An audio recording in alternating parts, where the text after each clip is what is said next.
¿Cómo están? Bienvenidos. Arrancamos la semana. ¿Cuál es el problema de generar muchísima expectativa o de generar una atmósfera a través de comentarios, de rumores de que vas a anunciar algo importante?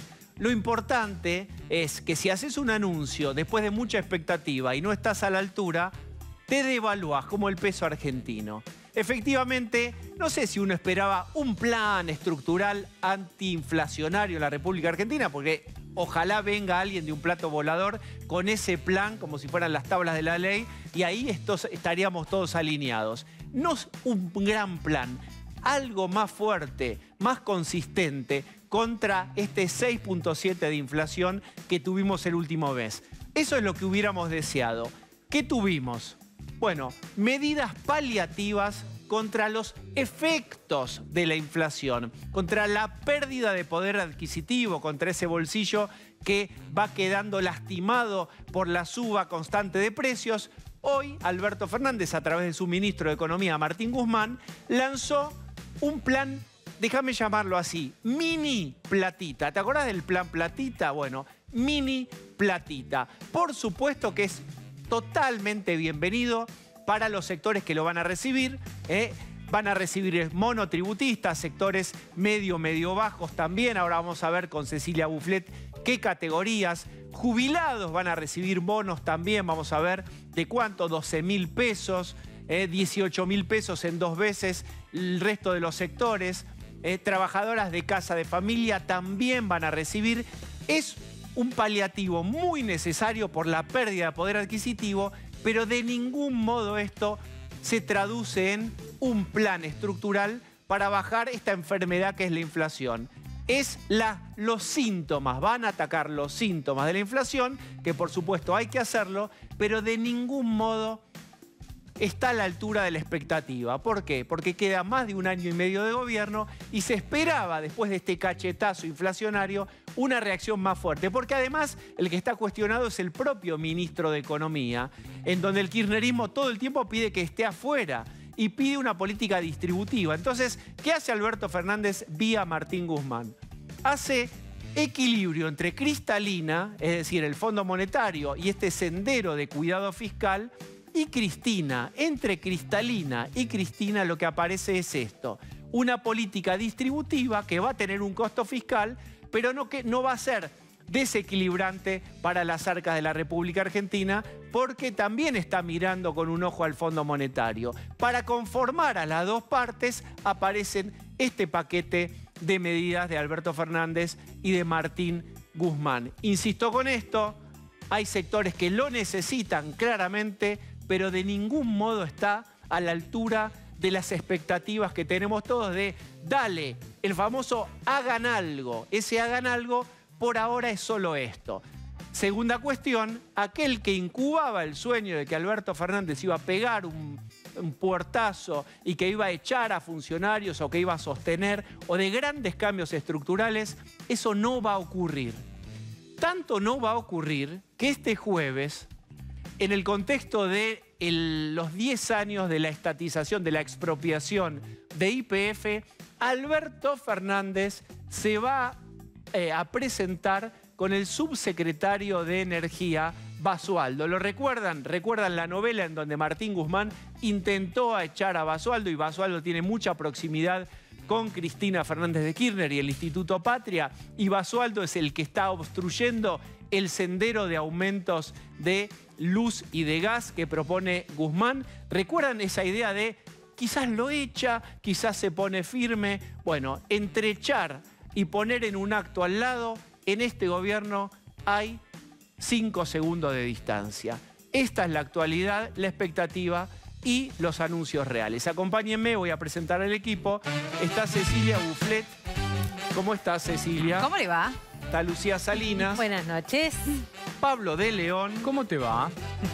Jessica Bossi. Hola, hola. Y Osvaldo Bazán. ¿Qué tal? Buenas noches. Vamos a retomar este tema, pero antes los invito a otra agenda que tiene que ver con, vamos a llamarlo así, la guerra entre el kirchnerismo y la Corte. Gran parte de la justicia hoy tuvo un capítulo muy importante porque finalmente Horacio Rosati, que es el presidente de la Corte Suprema, toma posesión del inmueble. ¿Cuál es el inmueble?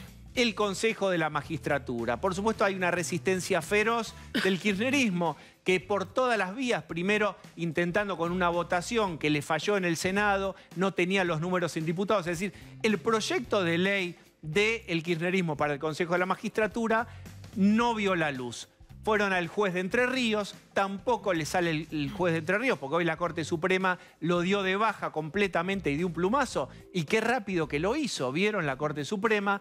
Lo cierto es que hoy es un día malo para el kirchnerismo que intentaba frenar a la Corte Suprema y su control. Horacio Rosati sobre la magistratura. Lucía Salinas. El Consejo de la Magistratura es un órgano, primero, de orden constitucional. Está incluido en la Constitución Nacional, ahí radica parte de su importancia. Pero hay que tener en cuenta al menos 3 cosas que dependen del Consejo de la Magistratura. Primero, la enorme partida presupuestaria que hace que la justicia funcione. 136.000 millones de pesos presupuestados para este año. El 93% de esa masa de dinero se va exclusivamente al pago de salario, no solo de jueces, secretarios, sino de todo el personal que integra el Poder Judicial. En segundo término, es el órgano que tiene la responsabilidad de designar jueces, de sancionarlos en caso de incurrir en el mal desempeño o, llegado el caso, cuando hay pruebas suficientes, avanzar en el jury enjuiciamiento y desplazarlos. Salinas, escúcheme, perdone que la interrumpe. Si esta es su misión, es decir, ¿para qué fue creado el Consejo de la Magistratura? En los últimos tiempos, ¿cuántos jueces sancionaron o que tenían objeciones por su desempeño fueron removidos o tuvieron intervención del Consejo de la Magistratura? Bueno, este Consejo de la Magistratura que va a recibir a Horacio Rosati, al presidente de la Corte Suprema de Justicia, es un consejo que tiene el 30% de los cargos de jueces nacionales y federales vacantes. El 30% de los despachos judiciales de nuestro país se encuentran sin un juez titular. ¿Pero no están vacíos porque se aplica la ley de subrogancia. Entonces, ¿pero cuántas denuncias contra jueces hay y qué fue removido o no? 222 denuncias hay acumuladas solo desde 2019 hasta la fecha contra distintos jueces. Hay una veintena de esas 220 que sí son de aquellos jueces que más le interesan a la política porque son jueces de Comodoro Pi. Yo necesito que me contesten una pregunta, humildemente pido. Tu pregunta es, ¿funciona? Sí. No funciona. Este es el punto. Eso es lo que yo te quiero decir. Era fácil. Mañana el Consejo de la Magistratura va a abrir las puertas y todo va a tener un ritmo de funcionamiento ideal. No, tampoco, porque el Consejo de la Magistratura que va a recibir a Rosati va a ser un consejo atravesado por el enfrentamiento kirchnerista con mayoría oficialista, un consejo que, así todo, habiendo tenido las presidencias, habiendo tenido la mayoría en las comisiones más importantes, no logró designar en Comodoro Pi los jueces que a Cristina Kirchner... Pero me dejas hacerte una pregunta. Cristina ni nadie. Me dejas hacerte una pregunta. Al juez Norberto Yarvide, el peor juez federal de la historia de la democracia, ¿lo echó el Consejo de la Magistratura o renunció?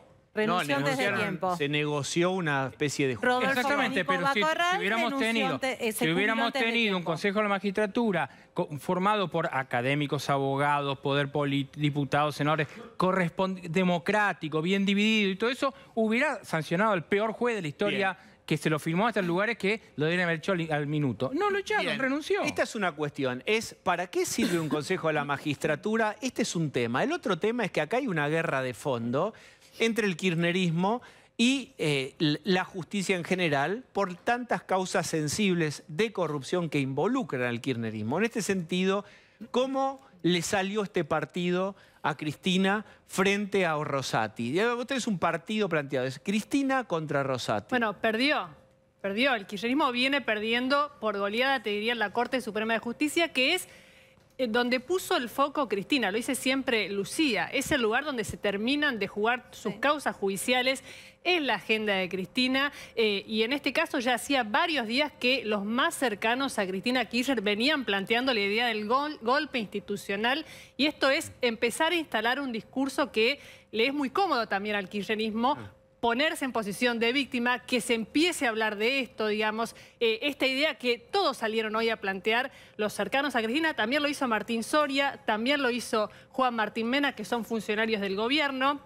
En el gobierno, ¿qué es lo que dicen? Bueno, justicia es de ellos. Es un ministerio que tiene sobre todo soldados de Cristina Kirchner y que plantea una agenda que es la que le cierra a Cristina. Más allá de que hubo proyectos que tuvieron la firma de Alberto Fernández, de Gustavo Vélez o de Vilma Ibarra, que pasaron por esos despachos, más que nada la agenda judicial o quien se juega realmente algo en este partido es Cristina Kirchner, con lo cual ella viene perdiendo, sabía que iba a perder y no le queda mucho por hacer, más allá de que también hay una apuesta que creen que ahora lo que pasa es que se paraliza el Consejo. No es que el Consejo va a actuar en contra de Cristina Kirchner. Van a creer que no va a haber quórum, que va a quedar empantanado en esto. No va a ser tan fácil para la oposición y para Rosati poner en marcha... Eso es lo que yo quería preguntarle justamente. El Consejo de la Magistratura que va a presidir ahora Rosati como presidente de la Corte Suprema de Justicia es un consejo que no va a dar viabilidad a los proyectos o a las iniciativas de la oposición, porque es un consejo con una impronta política muy fuerte, porque es un consejo que también responde al kirchnerismo en muchos aspectos, parte del consejo, y porque es un consejo que está asignado por esta interna y por este concepto de quienes creen que lo que ocurrió hoy fue un golpe institucional. ¿Qué cambió? Cambió la normativa que la regía hasta ahora y lo que va a cambiar en los próximos días es el número de integrantes. Lo que se espera es que con el número de integrantes, que va a pasar de 13 a 20 miembros, se va a equilibrar un poco más y algunas cosas podrían tener más curso. Hablemos de lo político, que es lo que está de fondo acá. La agenda... no hay una guerra contra la inflación en donde vos veas políticas claras. Lo que hay es una guerra en este momento contra la Corte, básicamente a través de esta denuncia de golpe institucional, siempre esta idea del kirchnerismo de transformar todo u homologarlo con el golpe militar, el golpe de Estado, etc. Este es un golpe institucional, así lo llaman y lo han llamado durante todo el día el kirchnerismo para denunciar en realidad lo que es, y esto es un análisis humilde, este humilde servidor, de impotencia política. En otros tiempos tenía mejor canalizado su vínculo con la Corte Suprema, el kirchnerismo. Estaba allí Lorenzetti jugando como el pétalo, uno sí, uno no, uno sí, otro sí, otro sí. Que hoy no votó los fallos. Hoy no hay nada. Hoy Lorenzetti no votó el fallo a través del cual la Corte dijo que hay que darle inmediata reactivación al Consejo y tampoco votó el fallo que anuló la decisión del juez de Paraná, Lucía, donde además la Corte trató de ignorante a ese juez y lo denuncia también ante el Consejo. Pero lo que te quiero decir es que perdió llegada a la Corte. Está enfrentado... Esa llegada la perdió hace mucho tiempo el kirchnerismo o Cristina mismo. Y esto que también mencionaba Jessica, tiene un número. Son 85 los recursos que tiene el kirchnerismo en la Corte para voltear todas las causas de corrupción. Y esos recursos incluye a Axel Kicillof, a Juan Martín Mena, a Carlos Zanini. No es solo Cristina, también incluye a Máximo Kirchner. El kirchnerismo tenía a Eugenio Raúl Zaffaroni como un baluarte y casi como el ideólogo del kirchnerismo en todo eso. También Carmen Argibay era una llegada para ellos. Y Elena Hayton de Nolasco también tenía diálogo en su momento con ellos. Pero ¿qué es lo que pasa? La pregunta de Osvaldo, para complementarla a la que le decía Lucía, es... Cristina quería manejar al presidente del Consejo de la Magistratura. Y a partir de ahí, gracias a los números, impulsar un montón de iniciativas. ¿Qué pasa acá? Se vuelve a la jurisprudencia anterior. El presidente de la Corte está ahí y el proyecto que querían, que aprobó el Senado y que en diputados no aprobó, sacaba a la Corte de la conducción. Ese es el Me permiten, voy a presentar al primer invitado del programa. Es Alberto Garay, es el presidente del Colegio de Abogados de la Ciudad de Buenos Aires. Y es este colegio de abogados el que presentó en su momento la demanda para que el Consejo de la Magistratura funcionara con la forma anterior, ¿verdad? Fue el que planteó la inconstitucionalidad de la ley vigente a ese momento. Bien. ¿Qué opina de esto que acaba de ocurrir, del desembarco de la Corte vía Rosati en el Consejo de la Magistratura? Es el cumplimiento de una sentencia de la Corte. Las sentencias de la Corte son sentencias definitivas, finales. No hay forma de apelar una sentencia de la Corte, con lo cual yo lo veo como un proceso natural del funcionamiento del ordenamiento jurídico. Es cumplir con la ley, es cumplir con la Constitución, es creer y colaborar en la construcción de un Estado de Derecho. ¿Por qué? Para, digamos, así todos entendemos, esto nos parece más lejano que otros temas. ¿por qué el Consejo de la Magistratura, tal como funcionaba, ustedes objetaron esta conformación y generaron la demanda que muchos años de demora después, que esto también es para analizar por qué se tardó tanto? El kirchnerismo dice, ¿por qué tardaron tantos años? Esto es sospechoso, en general dice el kirchnerismo. Digo, ¿qué es lo que ustedes no validaban de este Consejo de la Magistratura planeado por Cristina?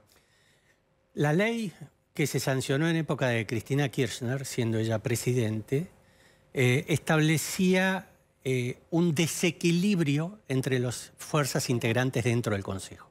La Constitución dice que internamente debe existir equilibrio dentro del Consejo entre los legisladores, los jueces, los abogados, el representante del Ejecutivo y el representante de los académicos.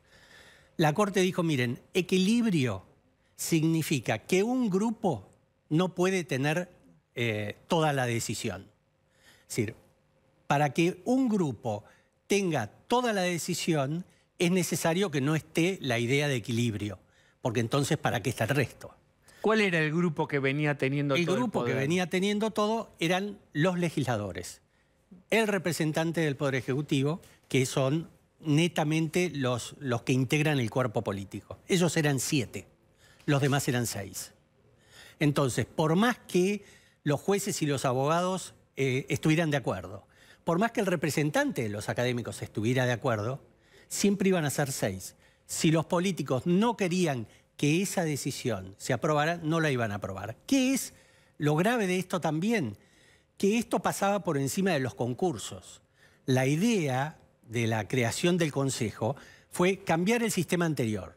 Anteriormente, los políticos, los legisladores, tenían una gran discrecionalidad. Arreglaban entre ellos y con el presidente a quien se designaba juez. No había examen, no había nada. Usted dice, la política lo resolvía entre ella misma. Así lo hizo Carlos Menem cuando duplica los juzgados federales y designa el poder político directamente al Ejecutivo, 6 jueces federales más. Así fue, de 6 a 12. Exacto, discrecionalmente. Entonces, eso dijeron en la Constitución del 94, en la reforma del 94, dijeron, esto salió mal, no estaba funcionando bien. Vamos a hacer otra cosa.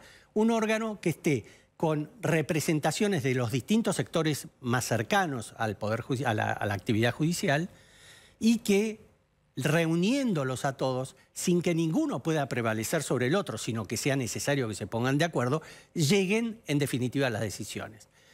¿Cuál es el otro tema grave de este desequilibrio? Gravísimo. Que usted hace los concursos para juez, hace un concurso de mérito, de la trayectoria de ese aspirante, lo somete a un examen, sale primero, sale segunda, sale tercera. Van a una reunión, a una entrevista final con el plenario del Consejo. Y el plenario del Consejo dice, no, la verdad, la primera no nos convence, traigan al octavo. Esto acaba de pasar. Con la ley con la ley en con la que declararon la inconstitucionalidad ahora. Semanas antes de declararse la inconstitucionalidad, así se designó a un camarista electoral. Se desplazó a la primera, que era una mujer encima, en épocas de género. Se desplazó a la primera, que era secretaria de la Cámara Electoral, y se designó a otro integrante que había salido, creo que octavo. ¿Esto fruto de qué es? De ese desequilibrio. O al revés, Martín Baba, el juez de Dolores, había sacado 2 en el examen y a raíz de esa entrevista asciende rápidamente en el listado y queda asignado. ¿Eso no va a pasar más? Esperemos que no. ¿Pero la regla lo permite? ¿La regla permite que con esta ley vieja el octavo pueda volver a pasar esto de saltearse? Si no me equivoco, esta regla fue impuesta con la ley sancionada con el kirchnerismo. La que le da discrecionalidad. De todos modos, existe la necesidad de crear una nueva ley. Claro. Y, por ejemplo, nosotros desde el Colegio de Abogados propusimos un proyecto de ley, o un anteproyecto de ley en realidad, donde esa facultad la sacamos. Es decir, yo entiendo que sea necesario, imagínense ustedes, viene una persona con credenciales extraordinarias, pero ustedes la ven en la entrevista y es dubitativa, se muestra poco seguro, se muestra temeroso. Realmente yo a esa persona, por muy buenas calificaciones que tenga, probablemente no lo quiero como juez. Entonces, ¿qué hago? Pueden impugnar la terna, pero no pueden cambiar a su antojo. Garay, déjeme saber una cosa. ¿Por qué Cristina resiste tanto a Rosati? Le pregunto por esto, ¿cuál es el poder que va a tener el presidente o el titular del Consejo de la Magistratura, que va a ser el presidente de la Corte? ¿Por qué el kirchnerismo resiste? Porque usted habla de un mecanismo balanceado. ¿Qué lugar va a tener ese presidente de la Corte que el kirchnerismo está tan preocupado? No, va a ser uno más. Su voto no vale más que el de los otros.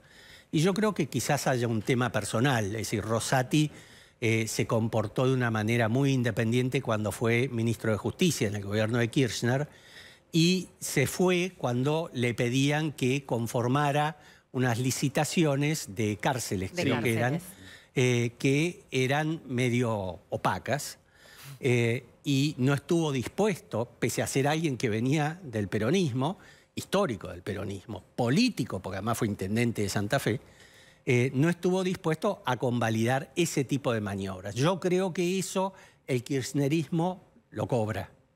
Y creo que parte del problema con Rosati viene de ahí. Otro problema que exista, realmente no lo sé. Vilma Ibarra, que es secretaria de la técnica de la presidencia, porque acá no hay albertismo. Acá está bastante unificado todo el gobierno, el kirchnerismo con el albertismo nonato, vamos a llamarlo así. Dice Vilma Ibarra, ¿por qué dicen que los académicos y demás, o los abogados, sí, Patricia Bullrich cuando hicieron una interna y una votación fue a festejar con ellos, como diciendo, ojo, que la política es la política, digamos, la parte del Consejo de la Política, pero las otras partes también están politizadas, dice Vilma Ibarra. ¿Usted qué dice? A esta altura, en parte ella tiene razón.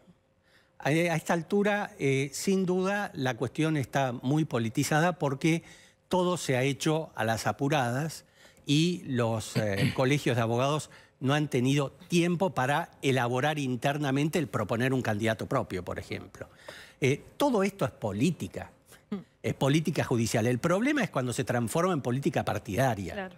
El problema es cuando yo voto para que un juez federal ternado sea juez federal y este tipo se copió en el examen.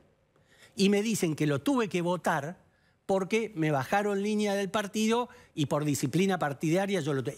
Esto es lo horrible, esto es lo que desde el lado de los abogados no estaríamos dispuestos a volver a tolerar, porque esto ya pasó. ¿Qué garantizaría que esos mecanismos que son tan añejos y que tiene jueces con más de 10 años en su despacho, habiéndose copiado algunos incluso, no va a volver a ocurrir? Digo, ¿qué lo garantiza? Porque pareciera ser que lo que pasó con el Consejo de la Magistratura, más allá de lo técnico, termina siendo una pulseada de poder entre la Corte Suprema de Justicia y, en este caso, la vicepresidenta de la Nación, con marcados intereses por su situación judicial también. Repito, para mí la única garantía es el tiempo, es la educación, es el ejercicio democrático y es tener una generación al menos de argentinos que estén dispuestos a romper con el pasado y a no volver a repetir los errores del pasado. Esto no es invento del kirchnerismo. Esto viene desde hace por lo menos 80, 90 años. ¿Qué cosa exactamente viene de 90 años? La lucha contra la independencia del Poder Judicial. Hace 80 o 90 años que la política, fueran golpes de Estado, fueran gobiernos democráticos, ha peleado no tener jueces independientes. Ha habido excepciones, Ilia, sin duda una de ellas, yo diría que Frondizi, yo diría que Alfonsín del 83, cuando arma una corte con distintas corrientes ideológicas, yo diría que el Perón del 47, la idea fue no tener un poder judicial independiente y entonces nombró en la corte, después de remover a los anteriores, a todos amigos o partidarios de la misma ideología. Entonces, lo que está en el fondo es esta idea de que el Poder Judicial tienen que ser mis amigos que me acompañen, o el Poder Judicial es un poder independiente que está para controlarme. ¿Cuánta gente quiere que lo controlen?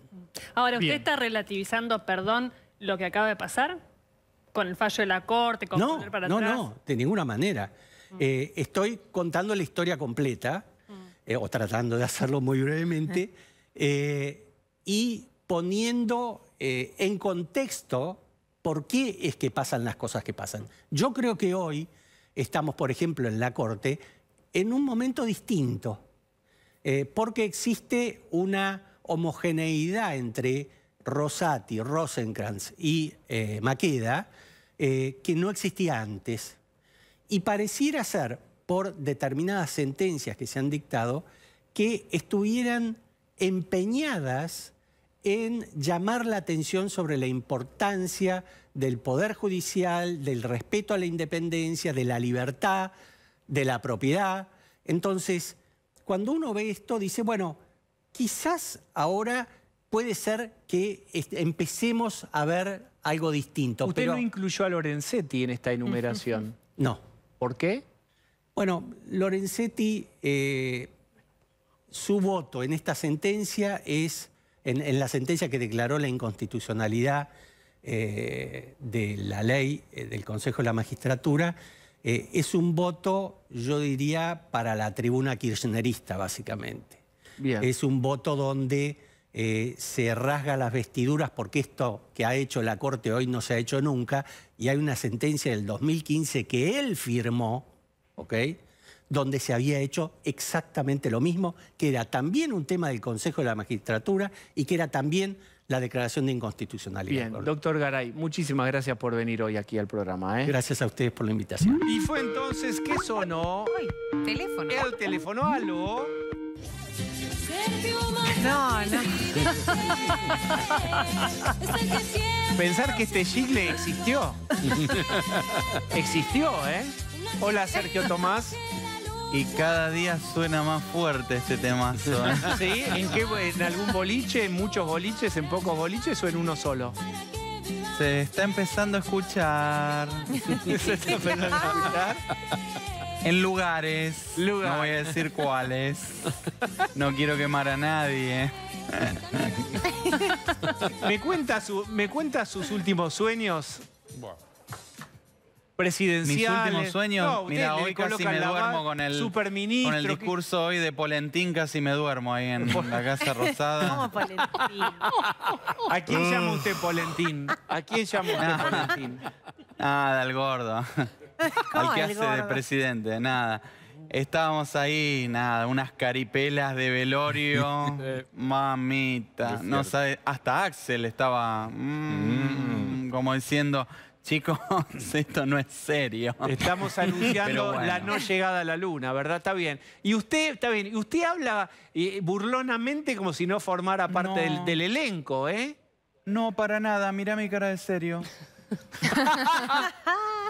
¿Usted está dentro o está fuera del gobierno de Alberto Fernández?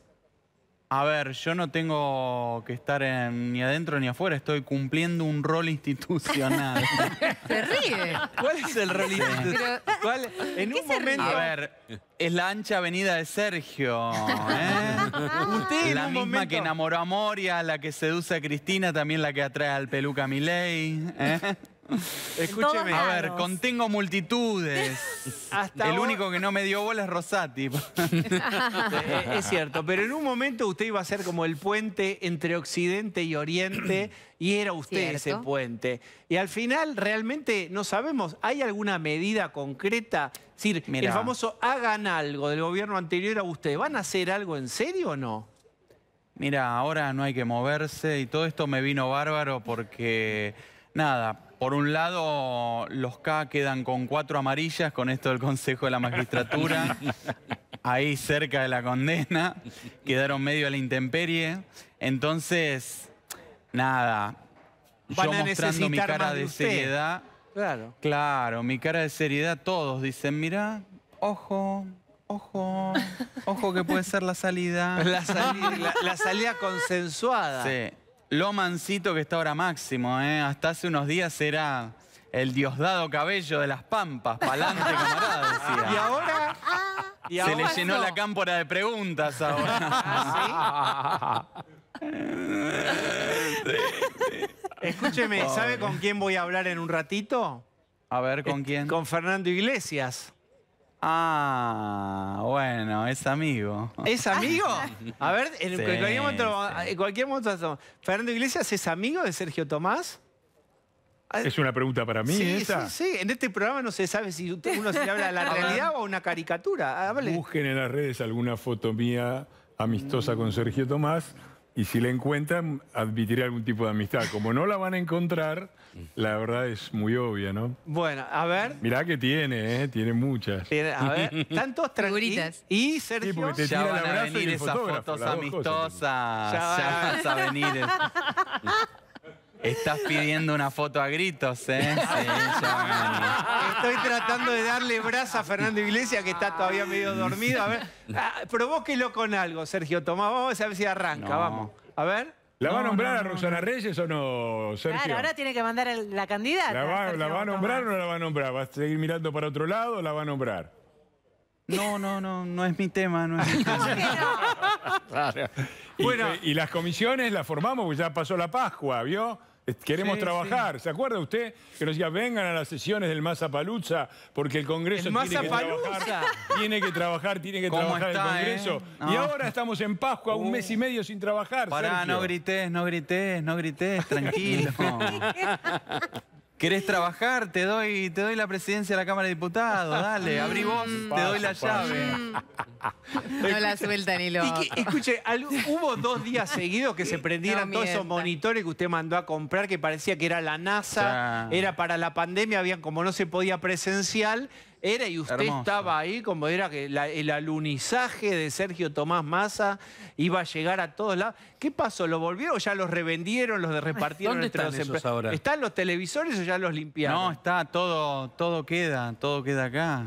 Todo Bueno. queda acá. Yo trato de mejorar el mobiliario y todo queda para que los disfruten después las futuras generaciones. Bueno, hay que muy pensar bien. en el futuro.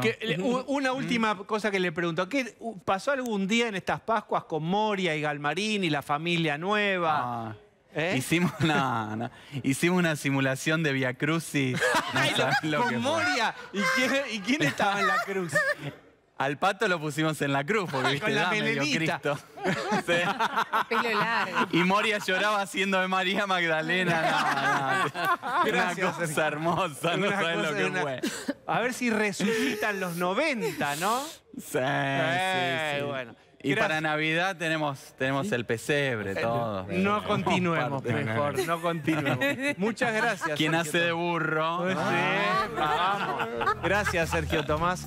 Bueno, voy a buscar a Fernando Iglesias, voy al escritorio, vamos a charlar con él. Vamos a tratar de retomar este tema. La guerra contra la inflación se decretó hace un mes exactamente, nos recordaba Maxi, nuestro productor, hace un mes se anunció la guerra contra la inflación. Hoy es más nítida, en principio, te diría, la guerra contra la Corte. ¿Cuál es tu mirada, Fernando? Gracias por venir, del desembarco de Horacio Rosati en el Consejo de la Magistratura. Bueno, me parece que era la consecuencia lógica de un fallo de la Corte. Acá lo único raro, el kirchnerismo se queja porque claramente ven su permanente tendencia a romper todo y a romper la independencia de poderes amenazada. Pero acá lo único raro que hubo es el tiempo que se tomó la Corte en sancionar la inconstitucionalidad de la formación anterior del Consejo de la Magistratura. Y todo el resto es anécdota, ¿no? Es una vergüenza que hablen de golpe institucional acá. Ellos hablan de golpe institucional porque creen que el único poder legítimo es el poder ejecutivo. Lo dijo Cristina, lo dijo ante una asamblea parlamentaria. Se necesita se necesita ser muy desubicado para frente a una asamblea parlamentaria del Eurolat anunciar que la división de poderes no existe, está perimida, es obsoleta. Bueno, ellos creen eso, creen que el único poder legítimo es el Ejecutivo, que el Ejecutivo tiene que controlar al Poder Judicial y que el Parlamento tiene que ser una escribanía. Esa es su forma de ver las cosas y se les ve a cada minuto, se les ven los hilos. Lo han dicho con toda claridad. Alberto Fernández se va a presentar el jueves con Basualdo, el subsecretario de Energía. Esto parece anecdótico, chiquitito, pero es el hombre de Cristina Energía, que es el gran debate, digamos, de la economía, del déficit, de los subsidios. La gran batalla está ahí. ¿Cómo ves? ¿Qué quiere decir para vos, Alberto Fernández, el presidente, avalando o con Basualdo en ese acto, que son los 10 años de la expropiación de YPF. Bueno, el kirchnerismo ha sido una máquina de festejar derrotas. Derrotas de ellos y derrotas nuestras. Antes teníamos autoabastecimiento. Ahora tenemos soberanía energética, pero no tenemos autoabastecimiento. Tenemos soberanía energética, pero no tenemos gasoil para el campo. Tenemos soberanía energética, pero va a faltar el gas. Entonces, cuando uno hace la cuenta de lo que están festejando, lo que están festejando es la compra del 50%, de la mitad, 51% de YPF a un valor de 5.000 millones de dólares. O sea, el valor implícito de la compañía era de alrededor de 10.000 millones de dólares que pagamos todos los argentinos, ¿sí? Para tener una compañía que no es estatal, es mixta, pero bueno.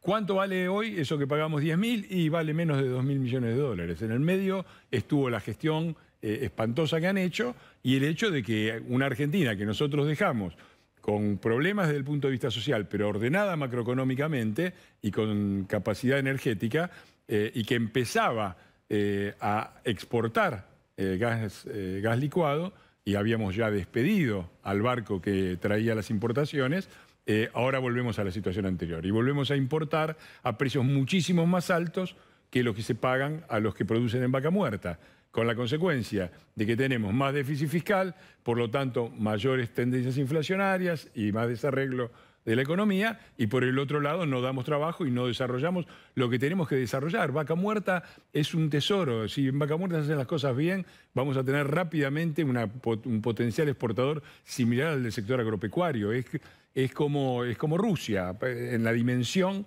no está tan lejos. Entonces, haber postergado todo eso, haber postergado el gasoducto, haber hecho todo lo que hicieron, ha sido... bueno, vemos las consecuencias hoy, ¿no?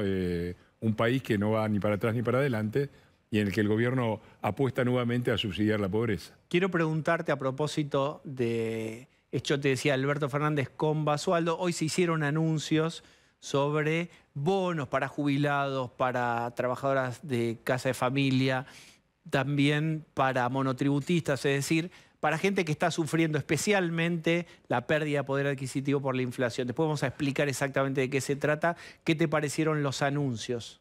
Un paso más en la misma dirección, en el que el país productivo subvenciona a la patria subsidiada. En este caso los de más abajo, pero no es solamente los de más abajo, son todos, son los sectores corporativos, industriales y económicos atrasados que viven de los subsidios y de los créditos baratos y que nunca devuelven, son las provincias que viven colgadas de las provincias productivas.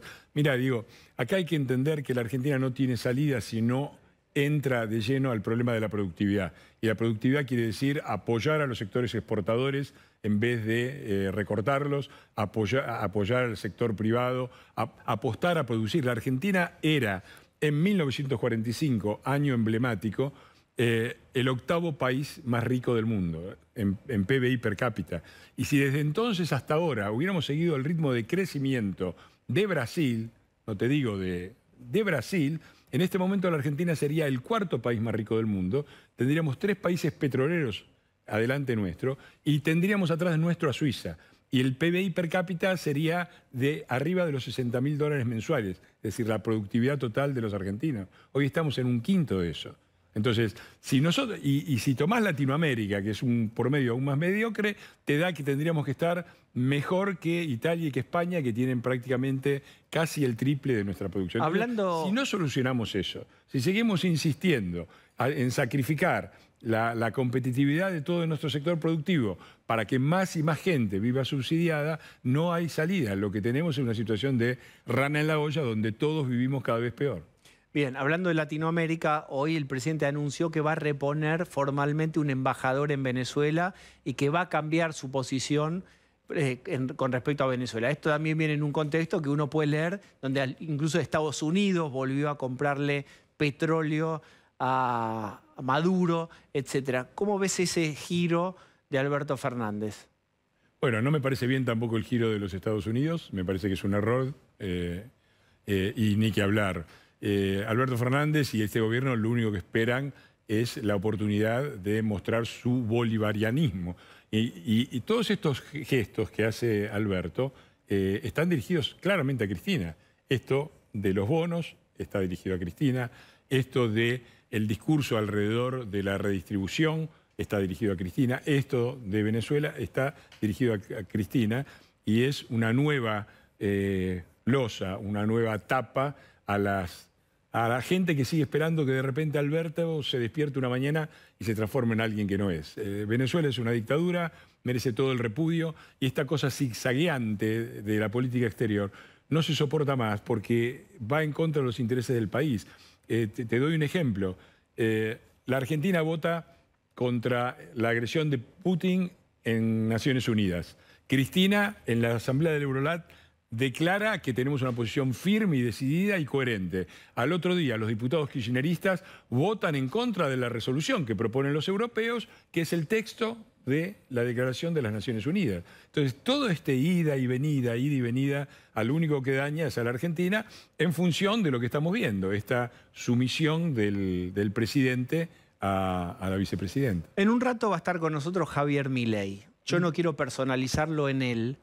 ¿Cómo ves la posición de Juntos por el Cambio frente a el creciente, o lo que marcan las encuestas, la atracción por este voto libertario?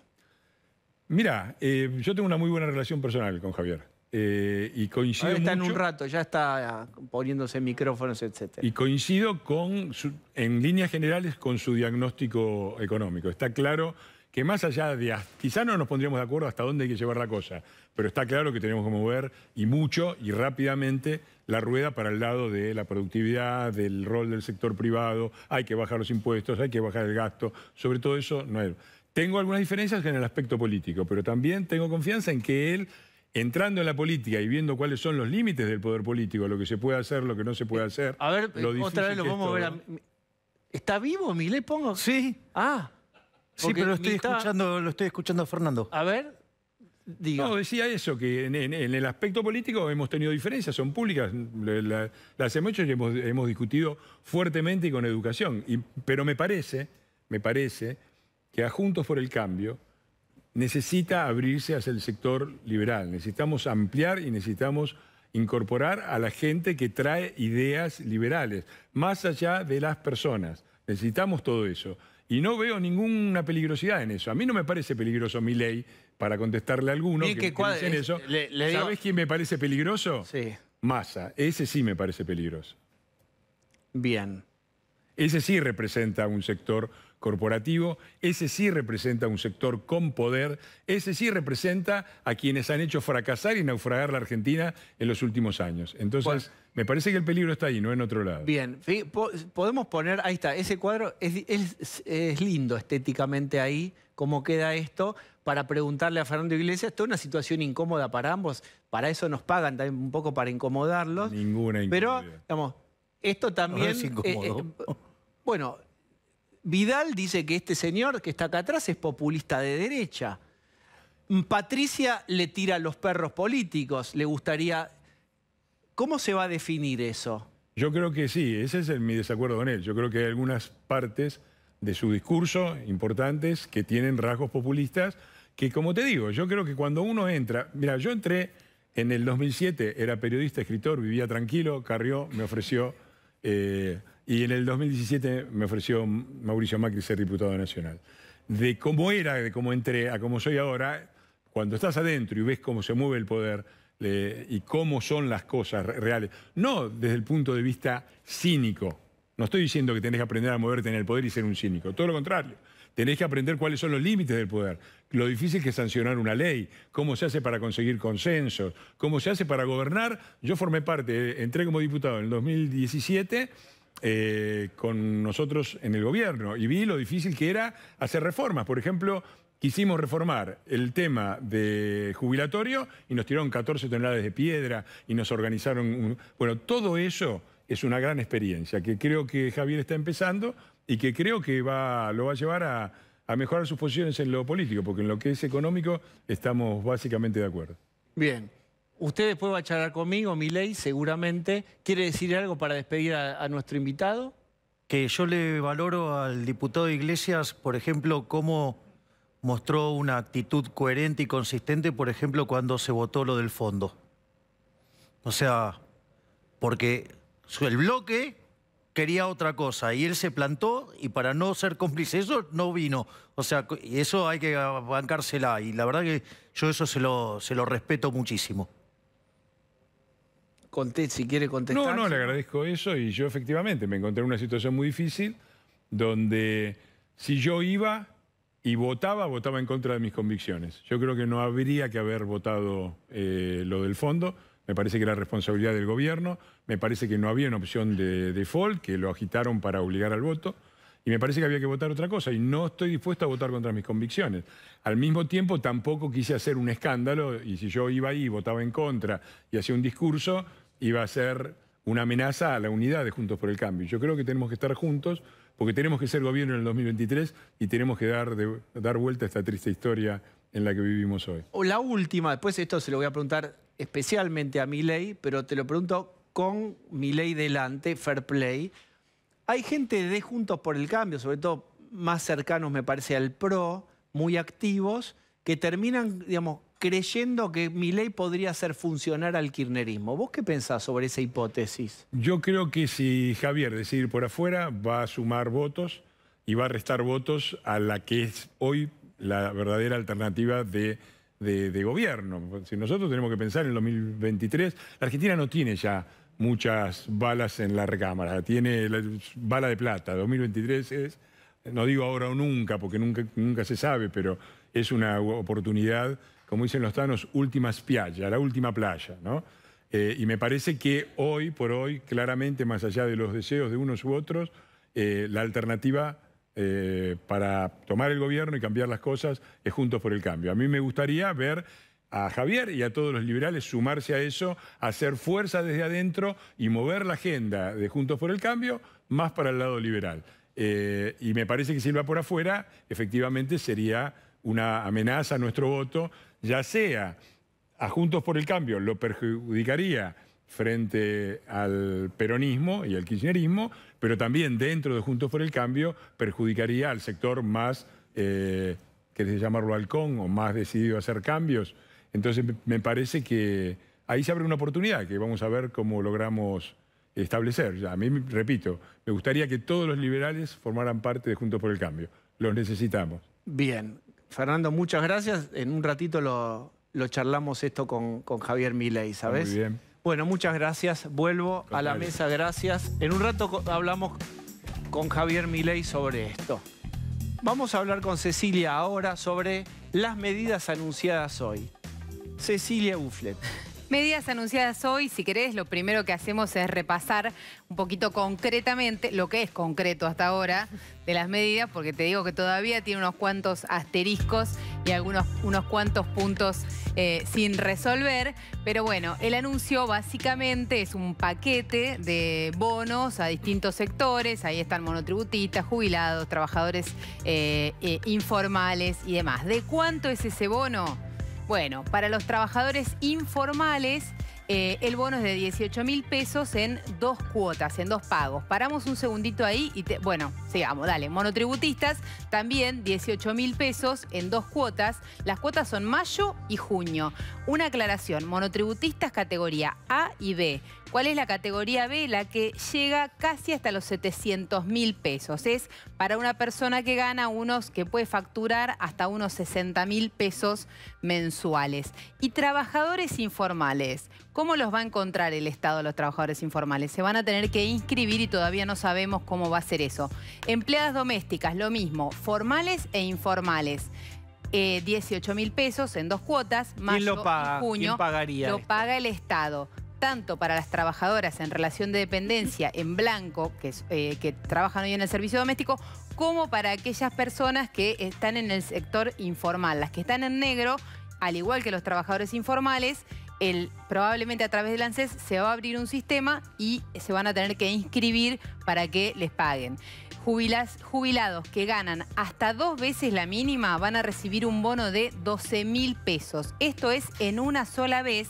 Esto es en una sola vez. Y atención acá, claro, el gobierno dice esto tiene un costo fiscal de máximo 200.000 millones de pesos. ¿Por qué no tiene un número exacto? Porque va a depender de cuántas personas se anoten. Ojo con eso, porque en el 2020, cuando abrieron el IFE para 2 millones de personas, se anotaron 9 millones de personas. La última es la que tiene que ver con el impuesto a la renta inesperada, que va a ser para empresas con ganancias de más de 1.000 millones de pesos registrados en sus balances. Atención con esto, desapareció la palabra ley.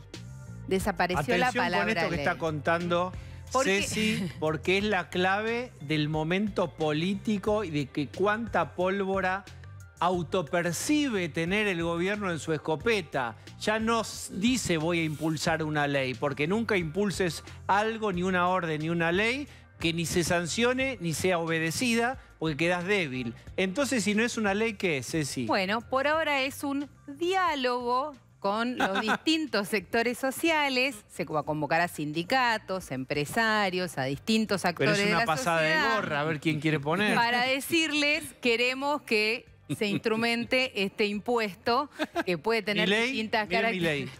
¿Qué dice? Digo, para pasar impuestos.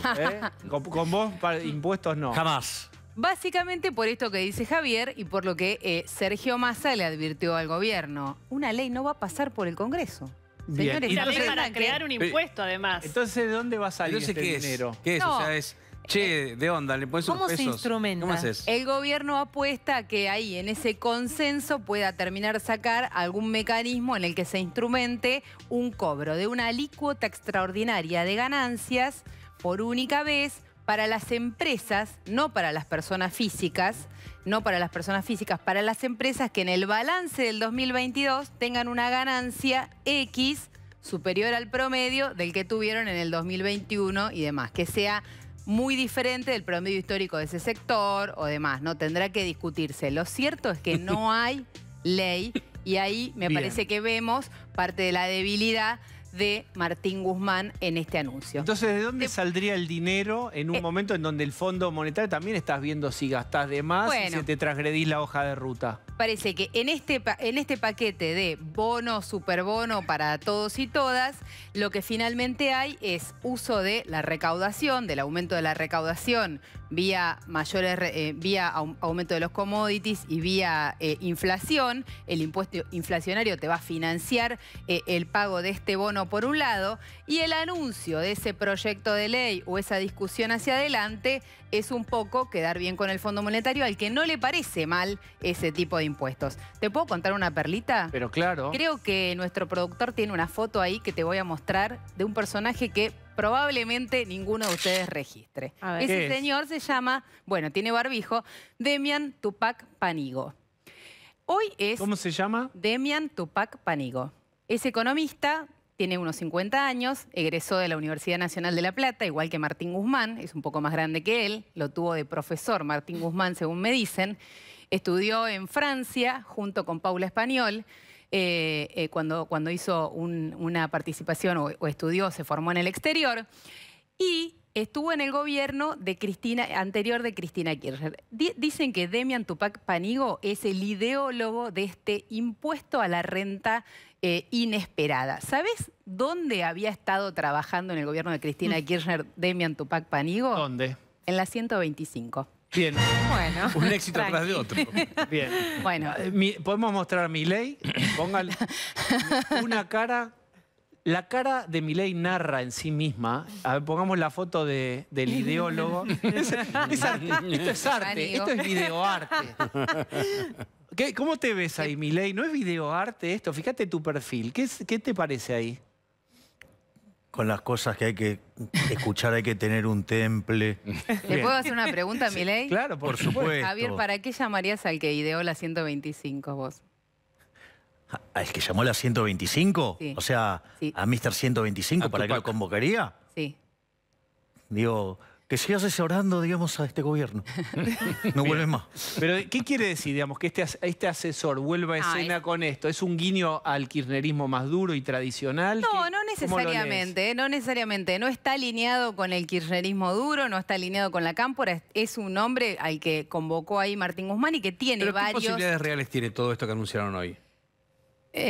Bueno, la verdad es que va a depender de la fuerza política que tenga el gobierno. Si no importa la posibilidad de real, importa No, sí, porque conformar un auditorio. hoy lo vimos en cadena nacional al presidente anunciando todo esto y la verdad que cuando digo, tienen que anotarse para decir yo soy una trabajadora en una casa de familia, sí, pero no estoy anotado en ningún lado, con lo cual créeme que lo estoy haciendo, digo, o que mi patrón me ponga en blanco. Digo, ¿cuánto tiempo lleva todo esto? Bueno, ese mecanismo estuvo bastante agilizado con el IFE de la pandemia del 2020, así que esa herramienta la ANSES la tiene disponible y de alguna manera lo que cree el gobierno es que la ANSES sabe que hay trabajadoras domésticas que están en negro. Bueno. ¿Y saben quiénes son? No, porque nadie declaró. En para las que están en blanco. Lo que dijo es para que están en blanco. No, en blanco y en negro. Bueno, yo creo que sí. Tienen que anotarse. Yo creo que no sabe cuál es. Suena para 2025. No, la verdad es que eso hay que decir algo, Osvaldo. El IFE se hizo, se implementó y se pagó en 2 meses. Está bien, pero vos no tenías y ya que decir, tenés la herramienta sí, pero no tenías generada. Que decir, soy trabajadora en una casa de familia. No, ahora tampoco vas a tener que decir eso. Vas a tener que... Entonces para cualquiera. Para cualquiera que no tenga ingresos formales. Un montón más de gente de la que están diciendo. No están diciendo un número de gente y están diciendo 200.000 millones de pesos, que sabés que es más o menos, son unos 11, 12 millones de personas. Básicamente es la población del IFE más los jubilados. Bien, en un ratito, bien, vamos a hablar con Javier Milei sobre estas medidas, estos anuncios y otros cuantos temas más. Javier Milei, que fue mencionado por un diario estadounidense incluso como potencial candidato presidencial, por lo menos como candidato, es decir, vamos a charlar con él a fondo, y también después vamos a hablar del análisis político, de qué representa Alberto Fernández anunciando estos bonos en estos sectores. Lo hace para Cristina, está convencido, tiene algún conejo más en la galera para sacar. Lo charlamos en un ratito. Vamos, tanda.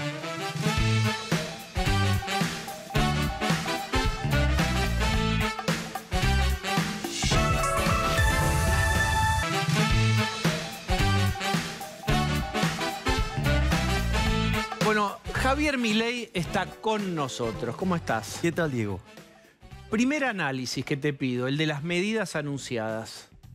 A ver, lo primero que están anunciando es un aumento del gasto público. Vos lo tenés que financiar. Es decir, si hay algo que pasa, siempre lo financiás. Siempre se financia. Ahora, vos tenés distintas alternativas. Si vos lo financiás con deuda, es una inmoralidad manifiesta. ¿En qué sentido? En el sentido de que vos le estás pasando la cuenta a tus hijos, a tus nietos, gente que no votó, gente que quizás no nació. O sea, es una inmoralidad, ¿no? O sea, porque vos le estás tirando la cuenta a otro. O sea, el gobierno quiere jugar a ser Papá Noel, pero le pasa la cuenta a otro. O sea, es como un poco complicado. La otra alternativa es, tienen déficit fiscal, nadie lo quiere financiar. ¿Con lo que lo van a financiar? Con emisión de dinero. Otra inmoralidad. ¿Por qué?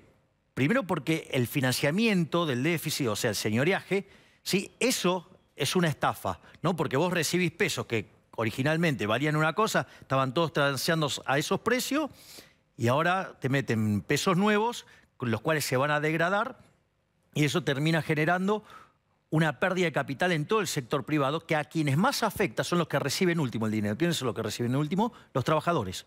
Entonces, es fuertemente regresivo, pega entre 25 y 30 veces más sobre los que menos tienen. Y además esto es un dato muy importante. Vos cada vez que si vos corregís en la historia monetaria argentina, cada vez que Argentina pasó el 20% de inflación, pierde un punto 58 de crecimiento. Si vos corregís eso, hoy tendríamos un PBI per cápita como el de Estados Unidos. Escucha. No, pero por eso, la otra es que te cobren impuestos. O sea, este impuesto que proponen es un delirio. Es absolutamente delirante. Mirá, supongamos lo siguiente. A la renta inesperada. Por eso es una estupidez el tamaño de una casa. O sea, como todas las cosas que hacen economía este gobierno. A ver, vamos por partes. Suponete, lo voy a explicar con un ejemplito fácil para que se vea. Suponete que yo tengo dos sectores en la economía. Tengo el sector A y el sector B. Y está en equilibrio. Se llama economía de giro uniforme. Una economía que se repite todo el tiempo porque está en equilibrio, por decirlo de alguna manera. Los neoclásicos les dirían equilibrio steady state. Pero ¿cuál es el punto? Todas esas empresas tienen que tener el mismo retorno ajustado por riesgo. ¿Sí? Porque si no, no estaría en equilibrio. Ahora, suponete lo siguiente, que la gente no quiere consumir más de A y ahora quiere consumir en B. ¿qué va a pasar? Va a caer el precio de A y tiene que subir el precio de B para que de esa manera los recursos salgan del sector A y vayan al sector B. ¿Sí? Hasta ahí vamos. Vos fíjate la burrada esta. ¿Qué es eso? Una ganancia inesperada. ¿Me entendés? Porque la gente cambió de preferencias. Entonces, ¿qué pasa? Al cobrarte impuesto por ese cambio de precio relativo, lo que está mostrando Guzmán es, primero, que no sabe cómo funciona el sistema de precios. Segundo, que no entiende nada de equilibrio general. Tercero, lo que no se da cuenta es que él le está castigando al sector B, que es el que se tiene que expandir. Por lo tanto, el sector B no se expande. Pero el sector A, como ya no tiene demanda, sí se cae. Con lo cual lo que está haciendo es pegarse un tiro en el pie. Es decir, de todo esto, además de lo inmoral que puede ser que nos cobren impuestos, a lo inmoral que es el señoriaje, lo inmoral que es la deuda, además se está reventando el crecimiento. ¿Por qué? Porque son unas... Quiero tratar de ser lo menos duro con los animales. Por eso digo, me restringo en algunas definiciones. Pero la verdad es que, ¿quién es, Guzmán y, no sé, el que mostraste recién para decir cuánto es la ganancia que deberías tener? Pues es que, si vos pensaras eso, mirá lo loco que es. Significa que entonces ellos creen que los precios vienen determinados por la suma de los costos, entonces la mano de obra, el de operación, el de mantenimiento, los fiscales, y también el retorno del capital, ya sea el pago de la deuda y el pago para el accionista. Pero esos datos son históricos. O sea, y una de las características de la economía es que es un proceso dinámico y que la información se va descubriendo a paso a paso. Vos fíjate que si tuvieran razón estos ignorantes, ¿sí? Digo, para ser bastante elegante, en realidad ellos no habría quiebras, porque vos podrías siempre cargar todos tus costos. ¿Me comprendés que todo lo que tiene... En el fondo lo que están trabajando es con lo que se llama una teoría objetiva del valor. Bien. Y en realidad las cosas dependen de la... Mirá, vamos a hacer esto. Esperá, dale, una sola, los vasos. por el tema de ver la preferencia. La pregunta es, ¿cuánto vale, digamos, este vaso acá de agua? El agua esa, no sé, X, lo que fuera, tiende a 0. Ahora, ¿cuánto pagarías por este mismo vaso de agua en el desierto de Sahara al mediodía? Lo que me pidan. Y como no es que, digamos, tiene el mismo costo. Y entonces, ¿por qué? Porque en realidad los precios se determinan por las preferencias y la escasez. Y lo importante de los beneficios es que marca cómo reasignar los recursos y está rompiendo eso. Yo no puedo creer que un economista como Guzmán no sabe cómo funciona el sistema de precios. Es decir, yo tenía claro que era un inepto, que era un incompetente, que es un pelele, pero hay niveles de ignorancia que ya me exceden. Bien. Todo el mundo reconoce, incluso los que no adhieren o no te quieren, que vos ayudaste a correr el marco de la discusión y que pusiste en escena conceptos que eran tabú. Incluso Juntos por el Cambio, pero también del otro lado dicen... Incluso Cristina, ahora vamos a ver, tomó tu palabra casta para usarlo para otra cosa. Digo, vos tenés una teoría o una cosmovisión, una mirada sobre la economía. Cuando bajás a la práctica, si a vos te tocara asumir en algún rol ejecutivo, ¿qué harías con este 40% de pobreza que hay? En lo inmediato, no que la economía da la vuelta, haces las reformas y en 10 años. No. ¿Qué haces con esto? A ver, esto es interesante porque cuando vos emprendés las reformas y haces las cosas que tenés y las haces de shock, vos sabés que, mirá, todos los programas de gradualismo en Argentina terminaron todos mal. Y eso no es una cuestión del poder, porque digo, la dictadura militar del proceso de reorganización nacional, digo, tenía poder. Y sin embargo, también le falló el gradualismo. Vos lo escuchás a Martínez Dios, no era muy distinto de las cosas que decía Prat-Gay y el gradualismo y toda esa cosa. De los otros ni siquiera hablo porque, o sea, suman con dificultad, o sea, no pueden sumar ni con un ábaco. Pero ¿en qué sentido se parece Prat-Gay a Martínez de Dios? En el gradualismo. Leí de gradualismo, pero no en lo otro. No, estoy hablando estrictamente en lo económico. No, porque... No. A ver, estoy hablando de economía. La pregunta era sobre la economía. Vos me preguntaste qué haría yo si fuera... ¿Qué harías? Bueno, entonces, lo primero que vos... y esto es lo otro importante. Todos los procesos de shock, todos los experimentos de estabilización de shock, sacando el del 59, todos fueron expansivos. Es decir, que ese costo que se cree o que se percibe, que se va a generar, si vos haces el ajuste, es falso. Es falso. Ahora, un ajuste entonces puede ser expansivo o puede ser recesivo. ¿Cuál es la condición para que ese ajuste sea expansivo? que el aumento de ahorro que vos generás tenga como contrapartida la inversión. Eso, digo, a ver, lo primero que tendrías que tener es rentabilidad. En Argentina no la tenés. Segundo, si se diera una oportunidad de mercado, tendrías que poder aprovecharla. El gobierno te la quiere robar con la renta inesperada. ¿Me permitís? Sí, claro. Esta tontería, vengo viviendo con esto, acá te las paso. ¿Qué es lo primero? Reforma del Estado. No, espera, reforma del Estado tiene que ser Napoleón y acá no va a haber Napoleón. Decime cosas posibles, reales, Pero, que Javier... A ver, vos podés tocar partidas sin costo social. Son las partidas donde roba la política. Ejemplo, vos podés eliminar la obra pública e ir a un sistema de iniciativa privada a la chilena. Podrías hacer eso. Las transferencias discrecionales las tenés que eliminar de cuajo, porque es el mecanismo por el cual, ¿sí?, el Poder Ejecutivo los tiene agarrados a los gobernadores. Y otra cosa que vos digo, yo soy partidario de que todas las empresas que están en manos del Estado vuelvan al sector privado. Que sean... ¿Aerolíneas qué harías? Es interesante, el caso de aerolíneas yo dije lo que quiero hacer. Darle las acciones a los empleados, que sea de los empleados y que compitan. Porque me imagino que tiene mucho más que ver el deterioro de aerolíneas con lo que se hace desde la política, del manejo de una caja política, a lo que hace la gente que trabaja. Entonces, yo ¿qué haría? Le daría... ¿Sabes por qué? ¿Qué harías con los pilotos que una parte de la sociedad cuestiona o de... a ver... Muy cuestionado por... A ver, Aerolíneas pierde 700 palos verdes por año. O sea, es una locura, porque en realidad, ¿quién es el que paga la cuenta? Paga la cuenta el que no se subió al avión. Es decir, con lo cual eso es recontra regresivo. Bien. O sea, todos los progres, digo, no sé, digamos, o sea, cómo no se les ocurrió pensar de lo regresivo que es hacer eso. Entonces, ahora, la cuestión que a mí me parece importante es que la verdad es que regalada es cara, ¿sí? Lleva acumulado más de 8.000 millones de dólares de pérdida. Eso castiga sobre los sectores más vulnerables. Entonces... Bueno, se las das a los empleados. Los empleados pasan a ser los dueños de la empresa. Mirá lo que te digo. YPF. Una catástrofe. O sea, vos mirás lo que valía en YPF cuando la compraron y mirá lo que vale ahora. O sea, eso significa que la destrucción de valor que hizo el Estado es monstruosa. ¿Qué harías? La privatizo. Pero sin, digamos, pero que sea inflanqueable. O sea, que no puedas volver atrás eso. El kirchnerismo diría, más allá de todo lo que pasó con Eskenazi, ese 25%, todo lo que aparte quiera. Es otra caja. Bueno. Es otra caja. ¿Pero qué dirías? No, toman deuda, pero vos sabés lo que hacen, toman deuda para financiar al Estado, los dólares que no consigue el Estado.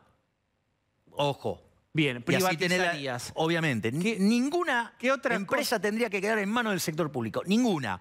¿Cuáles? Las eléctricas. Nada tiene que quedar en la mano del Estado porque...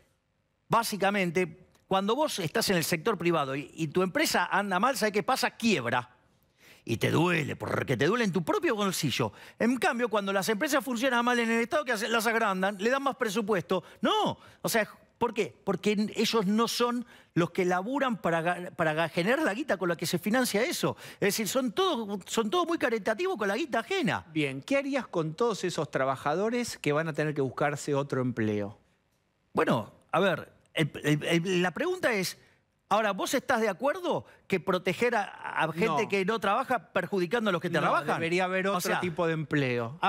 Bien. Bueno. ¿Cómo harías con eso? Justamente, esto es parte de una reforma. La reforma del Estado no solo es, ¿vos qué haces? Vas a bajar gasto público para poder bajar impuestos, ¿sí? Y para que las empresas puedan reinyectar dinero en la economía, pero vos para esas cosas tenés que bajar la presión impositiva, vos tenés que respetar los derechos de propiedad. Seguimos con el role-playing. Acá están todos los gobernadores, hay algunos radicales, hay muchos peronistas que te están escuchando y vos lo vas a invitar a una reforma fiscal, como oportunamente Macri ya hizo hace algún par de años. Pero eso hablales, ¿qué les decís? Convencelos. Esa idea de bajar ingresos brutos es genial. Vos sabés que una de las cosas, ya en Adam Smith decía, ¿por qué se partió España?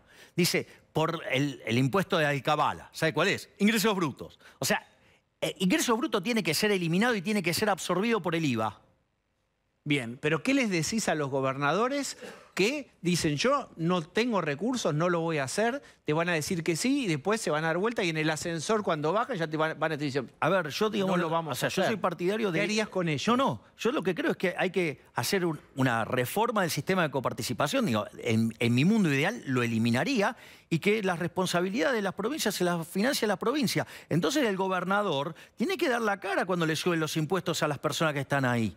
¿Me comprendés? En cambio, de esta manera, este sistema nefasto que recaudan a la nación y después, obvio que los complica porque la reparte como se le da, hay una parte que está preestablecida, pero después están las transferencias discrecionales, donde vos haces la diferencia. Entonces, el punto es, yo quiero que los gobernadores tengan autonomía, que no sean esclavos del poder central. O sea, yo digo, yo quiero ir a un federalismo en serio. Ahora, ¿por qué los van a seducís? Porque vos decís muchas cosas que pueden asustar a una parte de la política. ¿Cómo los persuadís? A ver, la casta sí, la casta tiene miedo. Por eso, digamos, cuando hacemos los actos la gente canta, la casta tiene miedo. Justamente, o sea, vengo entrando por el medio de la tribuna y canta, la casta tiene miedo. Porque justamente los que pierden con esto son la casta. Entonces, son reformas donde... Pero los gobernadores que sean tipos honestos, no tendrían por qué oponerse a esto, porque les daría más autonomía. Tendrían que dejar de ir a besar el anillo en la capital, o sea... ¿Entendés de lo que estamos hablando? Yo entiendo perfectamente lo que estoy diciendo. Estamos hablando de la transición de un Javier Milei que dice cosas con mucha potencia en televisión a un Javier Milei que va creciendo en las encuestas y que tiene posibilidades de maniobrar palancas reales. Pero es que te estoy diciendo lo que voy a hacer. O sea, y te estoy dando... No es que es teórico, no. Te estoy dando las especificaciones de cada una de las cosas que quiero tocar. Quiero reventar, por ejemplo, la jubilación de privilegio. ¿Sabes cuánto? ¿Están todos espantados con lo que pierde Aerolíneas? Bueno, todas las empresas que maneja el Estado pierden 0,7% del PBI. ¿Sabías que todavía quedan jubilaciones de privilegio? Cuestan lo mismo. ¿Cómo harías? Porque todos los jubilados y jubiladas de privilegio en este momento se cruzan de brazos en su sofá, se cruzan de piernas en su sofá y se alejan para atrás así, como diciendo, es el demonio, este muchacho, no vamos a dialogar con él y ojalá que no tenga ninguna proyección política. Bueno, ¿qué harías ahí? La verdad es que si ellos creen que son ciudadanos de primera y que hay otros ciudadanos que son de segunda, que tienen que bancar su cuenta de los privilegios, bueno, que lo expliquen públicamente. O sea, lo que yo estoy dispuesto es llevar este debate siempre al límite de lo moral. Entonces, que me expliquen cuál es la superioridad que ellos tienen respecto al resto de los seres humanos que viven en este país para tener esos privilegios. O sea, esa es la discusión. ¿Sabes lo que pasa, Diego? Mira, si vos te fijás, a lo largo de la campaña y a lo largo de cada una de mis presentaciones, que de hecho mi más reciente libro, hay toda una parte donde yo pedí explícitamente que esté en los discursos, ¿para qué? Para compararlo con lo que hago. O sea, vos fijate, digo, o sea, no me escapo una letra. Vos sabés que existe el teorema de Baglini, por lo tanto... Lo repudio totalmente. Bueno, escuchá, déjame explicarle para el que no sabe, digamos, quedó la idea de que fue diputado radical Baglini, que decía, cuando estás muy lejos del poder, puedes decir cosas muy estruendosas, puedes prometer mucho, puedes decir grandes frases y sacudir. Cuando te acercás al poder real, te vas acotando en lo que vas diciendo. ¿En dónde te sentís en este tránsito a lo que se va transformando en unas posibilidades reales para vos? Pero es que yo no cambié un ápice. Estoy haciendo cada una de las cosas que dije en cada uno de los discursos. Y los argumentos y las construcciones siempre están bajo el mismo marco analítico. O sea, en ese sentido no cambió nada. Lo que sí tengo que decir es que aprendí mucho. ¿Qué aprendiste? Y aprendí cómo se mueve la política. ¿Qué descubriste? Que son mucho peores de lo que yo me imaginaba. Muchísimo peores de lo que me imaginaba. Y los que vos creés que son malos, ¿eh? Sí. Ahora, los que creés que son buenos son infinitamente peores. Porque son tan o más malos que los otros, pero encima te engañan. Tengo una noticia. Eventualmente vas a tener que negociar con ellos.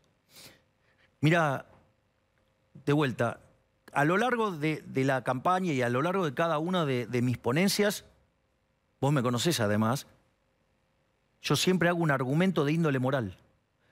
Yo, si vos te fijás, todas las argumentaciones, siempre voy a la base moral.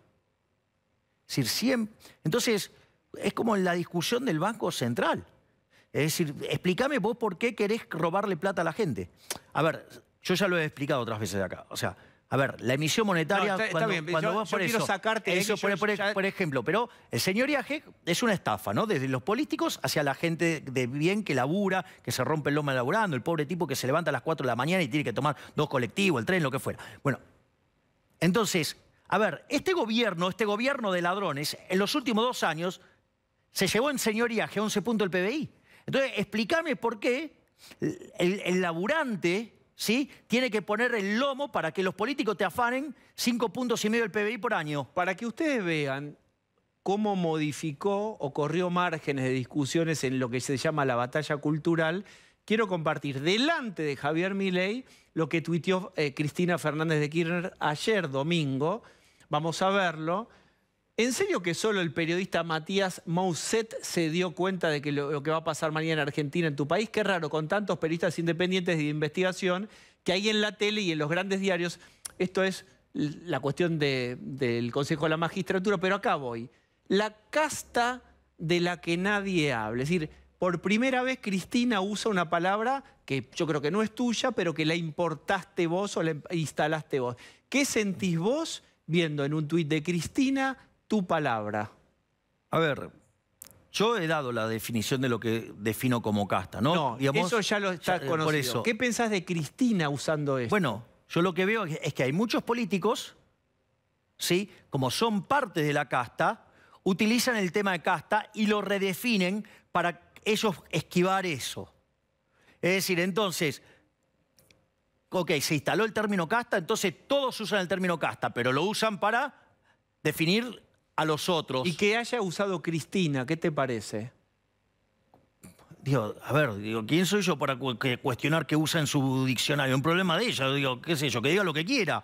O sea, lo que yo estoy diciendo es que la gente entiende bien, digamos, qué es la casta, que tiene que ver con toda la casta política y sus socios, ¿sí? Y que hacen cosas en desmedro y en perjuicio de la gente. Y en realidad, ¿qué es lo que están tratando de hacer los distintos actores para no quedar pegado con eso? Y entonces todo es casta, todo es casta. O sea, salvo ellos, todo es casta. Es como que, ¿entendés? O sea, ¿qué viene? Se vienen y se sientan acá y dicen, no, son todos casta menos yo, todos casta menos yo. Ahora sucede que de repente te dicen, son todos casta menos yo y hace, no sé, 20 años que ve el Estado, 30 años de... Hay tipos con el cuil invicto. ¿Qué pensás de Cristina Fernández de Kirchner? ¿En qué sentido? En el sentido que vos elijas. No, digo, o sea, yo creo que es una persona que adhiere a ideas nefastas y que lo único que te va a llevar es a la pobreza total y absoluta. O sea, bueno, ella misma se reconoce de izquierda. Hay un discurso de ella diciendo que a la izquierda de ella estaba la pared. Bueno, digo, ella lo dijo, yo no digo semejante cosa. ¿Me comprendés? Entonces, la verdad es que, digo, yo estoy en las antípodas ideológicas de lo que hace Cristina Fernández de Kirchner.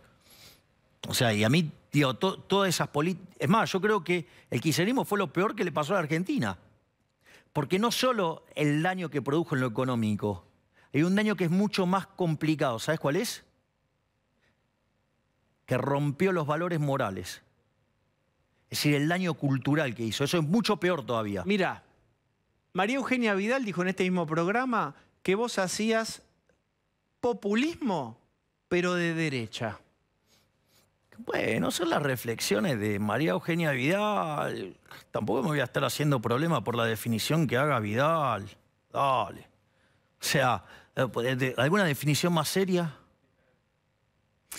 Populismo uno entendería que es como hace consignas o arma consignas que son muy seductoras para la tribuna, pero que después son de difícil realización. Te están diciendo que vos haces mucho jueguito para la tribuna de derecha. No, yo lo entiendo que me digan eso. Personas que tuvieron en el cargo y que fueron unos verdaderos fracasados e inútiles, y sí, lo entiendo, digamos, que le moleste. Ahora, el tema es que la casta política sigue aplicando las mismas medidas que... Viste que Einstein decía, si vos querés tener resultados distintos, hace algo distinto. ¿No? Acá vienen haciendo siempre lo mismo y entonces dicen, no, bueno, reconocemos que la población se esté enojada. Bueno, pero cuando eso pasa en una empresa, te echan. A propósito. Es decir, y acá siguen todos. Entonces eso te da una muestra de cómo, digamos, vamos, si querés hacer un verdadero mea culpa del desastre que hiciste, andate. No, digamos, o sea, tratar de engañar a la gente y venderle... Eso es bien demagógico. Digo, eso es la demagogia. O sea, yo lo que estoy proponiendo, porque aparte, la argumentación que yo doy, ¿sí?, tiene un sustento empírico.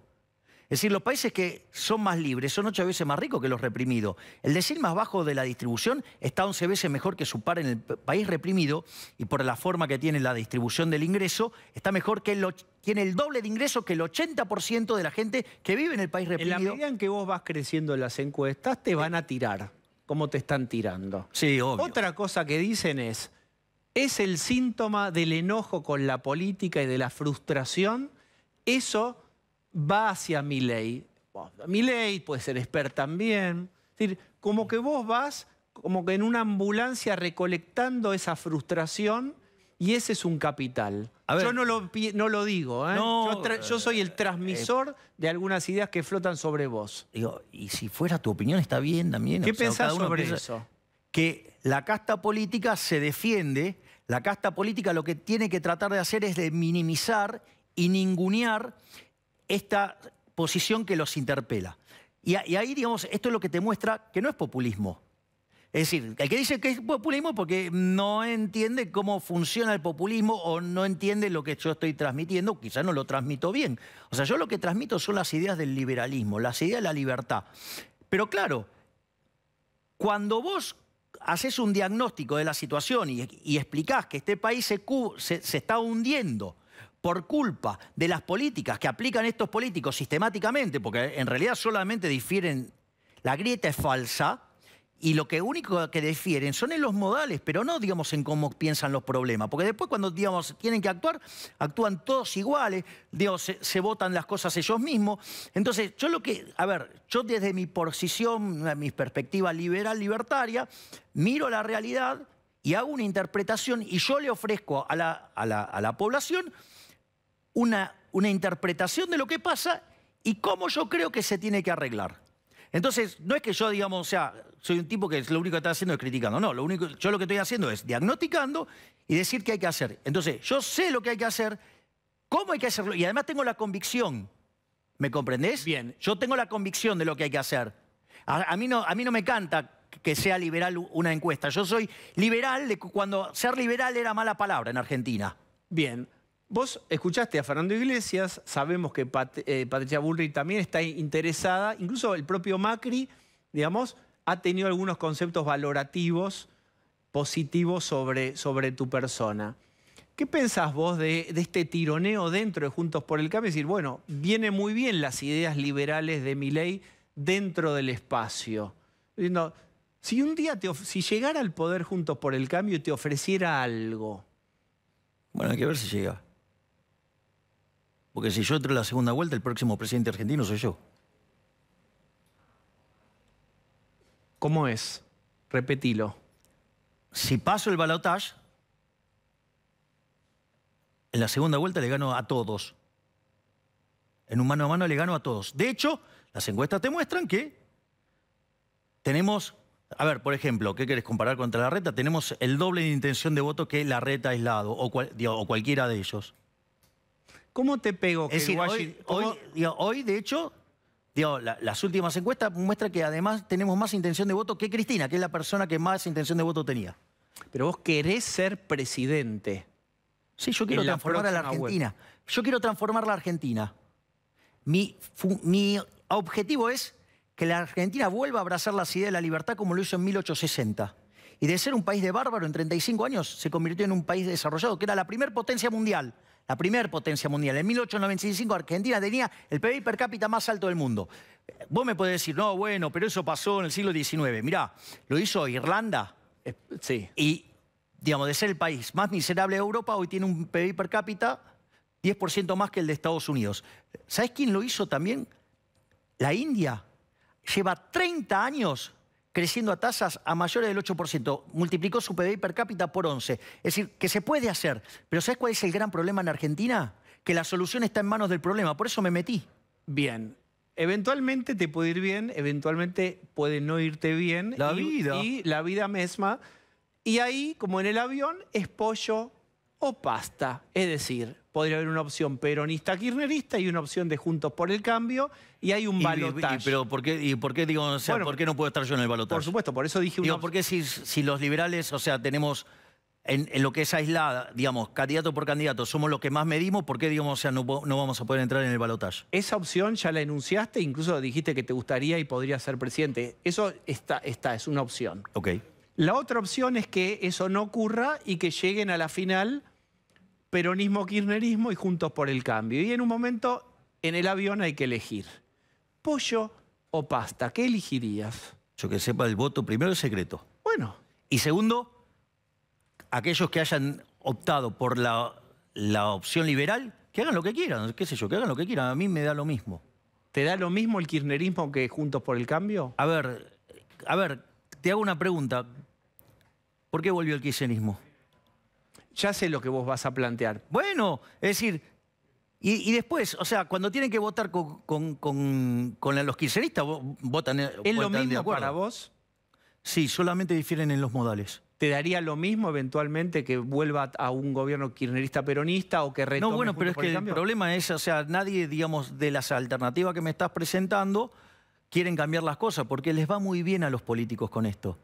Es decir, te vamos mal a vos, al señor que está con la cámara, a los muchachos que están allá, digamos, a los que están acá sentaditos, pero a ellos les va muy bien. Macri te diría, o Patricia Bullrich te dirían, pero tus ideas están más cerca de nuestras ideas, aunque no cabalmente, que del otro espacio. Pero de vuelta, o sea, a ver, ¿sabes lo que pasa? Que para mí, la única diferencia que ellos tienen, de hecho yo suelo decir que el espectro ideológico lo separo en colectivistas y, si vos querés, individualistas, liberales o republicanos, lo que vos quieras. Ponele, digamos, a mí, la etiqueta a mí me da lo mismo. Ahora, dentro de los colectivistas, ahí está la Unión Cívica Radical, que es la Internacional Socialista. La Coalición Cívica, que es más de izquierda todavía, ¿sí? que los radicales. Están las polemitas tibias de Juntos por el Cargo, como ser Larreta, Vidal, ¿sí? Y está, por ejemplo, el kirchnerismo. Vos sabés que mirá, hay un video muy, muy lindo donde está Larreta con Fantino describiendo el multiplicador keynesiano, admitiendo que es keynesiano, y Alejandro dice, pero vos sos keynesiano, y él le dice, por supuesto, y le dice, sos igual que Kicillof. Hay discursos de Cristina en lo que es el segundo mandato, cuando ya lo tenía a Kicillof de ministro, diciendo exactamente lo mismo. ¿Que quién? Que Larreta. Bien. Lo que pasa es que, digamos, las encuestas le dicen que ahora se tiene que mostrar liberal. Tengo una última, es más personal. Hoy salió en el Washington Post que un Milei, vamos a verlo acá, acá está, que podría ser el próximo presidente de Argentina. Y habla de vos. ¿Cómo impacta esto en un Milei? Supongo que algo en tu propia visión. ¿Cómo lidias entre el Milei, la parte del personaje que también está en vos? ¿Cómo vas con eso? ¿Vos sabés a qué me dedicaba yo antes de ponerme a estudiar economía en serio? Arquero de Chacarita. Bien, o sea que vengo de la escuela del deporte. ¿Sabés qué dice?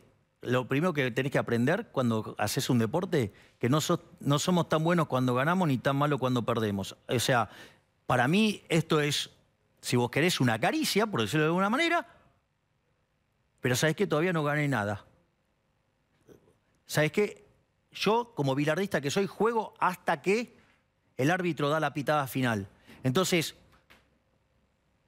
¿que me gusta? Sí, claro, obvio, está buenísimo. Digo, salí en el Washington Post, he salido, digamos, también en The Economist, o sea, ok, está maravilloso, es hermoso, pero todavía no ganamos nada.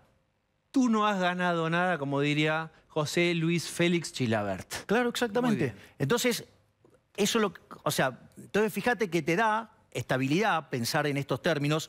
No somos tan buenos cuando ganamos, o sea, no hay euforia, ni tampoco hay una depresión cuando perdemos, porque tampoco somos tan malos. Bien. Acá lo que tenés que hacer es laburar. ¿Y sabés qué hago yo? Laburo todos los días. Laburo de 6 de la mañana a 24, ¿sí? ¿Por qué? Porque, entre otras cosas, frente a los números que están apareciendo, tener una posición responsable me hizo empezar a armar el gabinete en la sombra, donde tenemos interacciones todos los días, se simula la política económica, como si tuvieras, por ejemplo, la política social, las relaciones exteriores, o sea, la infraestructura. O sea, es como si estuviéramos gobernando, ponele. O sea, ¿por qué? Para que cuando vos llegues estés rápido de reflejo. Todas frases fuertes las últimas. Gracias, Javier Milei. Por favor, gracias a vos, Diego. Gracias. Un placer. Gracias, igualmente. Bueno, vuelvo. El gusto de que esté también ya Rolo Barbano. ¿Qué tal, Diego? El querido Rolo. Bueno, sé que tienen cosas. Sí, y fotos. Fotos. Una foto del día puede ser la del presidente junto a Martín Guzmán en el anuncio que nos contaba hace un ratito Ceci Bufflet. Cuando el señor director lo disponga, vamos a ver. Esta es la foto del día. A ver, te desafío a vos al estilo Seigman. ¿Qué ves en esa foto? ¿Qué ves vos en esa foto? Cochería. Explíquese. ¿Qué quiere decir? Me parece que cuando necesitas hacer política distributiva y no hay demasiado para distribuir y estás condicionado por un acuerdo que te impone reducir el déficit, etcétera, y estás tironeado también por Cristina, que es la dueña del espacio, mezclas todo en una coctelera y cuando servís aparece esta cara, sobre todo la del presidente, ¿no? Es decir, Martín Guzmán remando un anuncio y el presidente acompañando gestualmente. Dicen que la comunicación no verbal es más del 50% del mensaje, ¿no? Ahí está. Está claro que el presidente montó una escena que no conocíamos, que era él sentado al lado del ministro de Economía. Fue más largo, creo, el discurso del ministro de Economía. Más arriba incluso del ritmo, más rápido el ritmo que incluso que el que nos pone Tarico cuando lo representa. Estaba como más arriba, entendiendo la importancia de lo que decía. Y Alberto habló poco como diciendo, Guzmán, es tu momento, es tu turno, venimos de ese número de inflación, vos tenés que demostrar ahora, yo te ratifico. Yo te dije la foto, no sé después cómo siguieron las caras de Alberto. Esta pero foto nos metemos es ya mala. con la mesa en el análisis político, que es, yo te ratifico, vos tenés que resolver, ya dejaste de ser el ministro de la deuda, ahora sos el ministro de la inflación también, mostrá que tenés recursos para seguir siendo el ministro. Sí, mi ministro es este y este. Cristina le pide sistemáticamente, no ella ya personalmente porque no hablan, pero el mensaje de que Guzmán fuera del gobierno y lo único que hizo Alberto Fernández es decir, se queda, se queda, se queda. También es cierto que la revolución que iba a ser de cambiar parte del gabinete esta semana después de Pascuas y demás, eso no está ocurriendo y va a tener un acto con las principales caras del equipo energético de la Cámpora. O sea, Basualdo va a estar con el presidente el jueves y hoy también hubo caras que eran las de Guado de Pedro, las de Luana Volnovich, Raberta, es decir, Tristán Bauer, todo el cristianismo en el acto con Alberto Fernández, con lo cual ahí es como aparecer otra vez juntos, más allá de que las tensiones siguen, y la apuesta, la expectativa que generó Alberto Fernández de cambio es un riesgo que se le va a volver cada vez más en contra, porque la propia gente de él, que ¿qué lo favonea esa versión, Jessy? La versión de que Alberto rompe, que siempre rompe para Semana Santa, rompe después de Pascua. No decían rompe, el 25 de mayo. Decían cambio fuerte de gabinete, marcaban algunos nombres y todas esas versiones surgen al lado de Alberto Fernández. El presidente abonó durante todos estos días que cambiaba el gabinete. Y hay una realidad que es, él estaba en la clínica donde había nacido su hijo, con los papeles que le acercaron sus principales colaboradores. Como contamos, Belli, Vilmi Barra, Cafiero, Juan Manuel Olmos, Julio Vitovelo. Se habló de un montón de cosas que las fuimos contando acá. ¿Qué hizo Alberto en estos días? La gran Alberto, que es pensar que el tiempo acomoda todo. Entonces le dijo por primera vez a Guzmán, hacete cargo, ahora te vas allá a Washington, hablar con el FMI y no cambió nada. Ahora, esto modificó la relación tenía con esta frase? A ver, les hago este concurso. La siguiente frase, ¿a qué político histórico, contemporáneo, pertenece? El tiempo es un gran ordenador. Daniel Scioli. Sí, el tiempo es un gran ordenador. No ordenó nada el tiempo para Scioli. El Pichichi, igual que Agustín Rossi, se quedaron mirando este día porque sonaban que ya venían a ocupar un ministerio. Y tanto el Pichichi como Agustín Rossi, vocero por todas las radios estos días, se quedaron afuera de este gabinete que no cambió. Está tomando de su propia medicina, porque Scioli era el que amagaba romper, claro, todo el rompía tiempo. la semana siguiente, en 6 meses rompe. Antes de las elecciones se pelea con Cristina, nunca pasó y ahora está sufriendo lo mismo. Entonces... Osvaldo, ¿qué pensás vos de todo esto? Cuando digo todo es del planeta mismo. En principio, digo, primero iban a anunciar grandes cambios, que iba a ser todo terrible, viene el albertismo, nació, ya está, Cristina que vaya donde quiera, que se lleve las cajas, lo que sea. Después, no, un plan antiinflacionario. Y después es un plan platitita, chiquito, que nadie sabe de dónde va a salir la plata ni cuándo va a empezar a darse. De plan antiinflacionario no tiene nada, o sea, no hay una sola medida contra la inflación, ninguna. Con lo cual, que puede esperar, Alberto, puede esperar que siga subiendo la inflación, puede esperar que siga subiendo la inseguridad, puede seguir esperando. Lo que nos podemos esperar más somos nosotros. Ahora, bueno, pero es una gran puesta de escena, perdón, pero Rolo. que no le importa a nadie a esta altura del partido. Exacto, pero es lo que siempre planteamos. Es una puesta de escena permanentemente de un gobierno que no gestiona, que no le resuelve los problemas a la gente, que sigue mandándose mensajes internos, Cristina, Alberto, Guzmán, que pero la energía puesta sí, de escena no. es cuando vos mostrás que hiciste algo o decís que va a hacer algo. Ellos creen que hoy anunciaron algo que pero se mostrarse va a la puesta de, si la puesta de escena es un escenario, pero si la puesta de escena es un escenario vacío, la gente no va más al teatro, porque va a decir, está bien, voy a esperar la obra. Y la obra no igual, empieza. A mí me parece que hay una cuestión que es muy importante, y lo dijo Jessica, que es, ojo con el riesgo de generar una expectativa que tu propia gente, ya no es vos a lo mejor que estás mirando. Ese es el problema, el propio albertismo nonato, la gente que lo rodea, el primer anillo de proximidad, está esperando algo que el propio Alberto tal vez no produce. Sí, hay un agotamiento. Ahí hay algo. Hay un agotamiento real, también se puede trasladar a gobernadores, a empresarios, a la CGT, a los que Alberto Fernández les promete cosas y ya lleva 2 años de no cumplir. Entonces, bueno, eso tiene un costo para eso. Digamos, ustedes saben que los periodistas trabajan también haciendo lo que se llama off, es escuchando de primera mano lo que piensa. Después filtrás, vos decís, esto me gusta, esto me están operando, separás la paja del trigo. En lo que ustedes han escuchado, te incluyo, Pablo, ¿están esperando eso los que están próximos a Alberto Fernández? El otro día hubo una reunión de gobernadores peronistas, muy enojados con el presidente, que quisieron hacer una nueva reunión y Alberto les pidió tiempo. Bueno, el tiempo se está venciendo porque era esta semana y no hubo una sola respuesta más que esta. Hay un ministro muy temperamental que dijo que se iba en estos días y no se va porque no quiere armar un lío en lo poco que tiene de energía y el albertismo. Pero igual para mí hay un límite, que es el tema de las tarifas.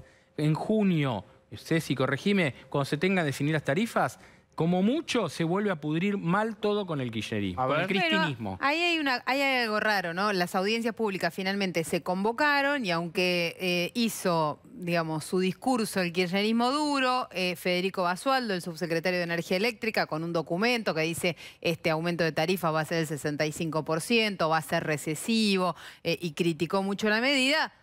Silencio y firmaron el documento. Las audiencias públicas son 11, 12 y 13 de mayo. Pero no lo van a hacer. En junio debería haber un piensa aumento, en el 2023. Metámonos esto en la cabeza. Se va a diferenciar de este gobierno. No se va a hacer cargo de ningún ajuste que haga este gobierno. Por eso no van a cambiar nunca el ministro de Economía. Déjame decir esto. Por eso no va a cambiar nunca el ministro de Economía. Cristina Kirchner sabe que su peor negocio es poner un hombre de ella como ministro de Economía. Porque todas las noticias que va a dar de acá al 23 de diciembre, hasta al 10 de diciembre del 2023, van a ser malas noticias. No va a cambiar el ministro de Economía porque nadie con 2 dedos de frente quiere agarrar en estas circunstancias. También eso. Y además, dejen de esperar que Alberto haga algo porque Alberto no hizo nada en 2 años y no va a hacer nada en los próximos 2 años porque básicamente es inútil. Si ustedes me permiten, voy a decir aló. Suavemente. Voy a decir aló. ¿Aló? Sí.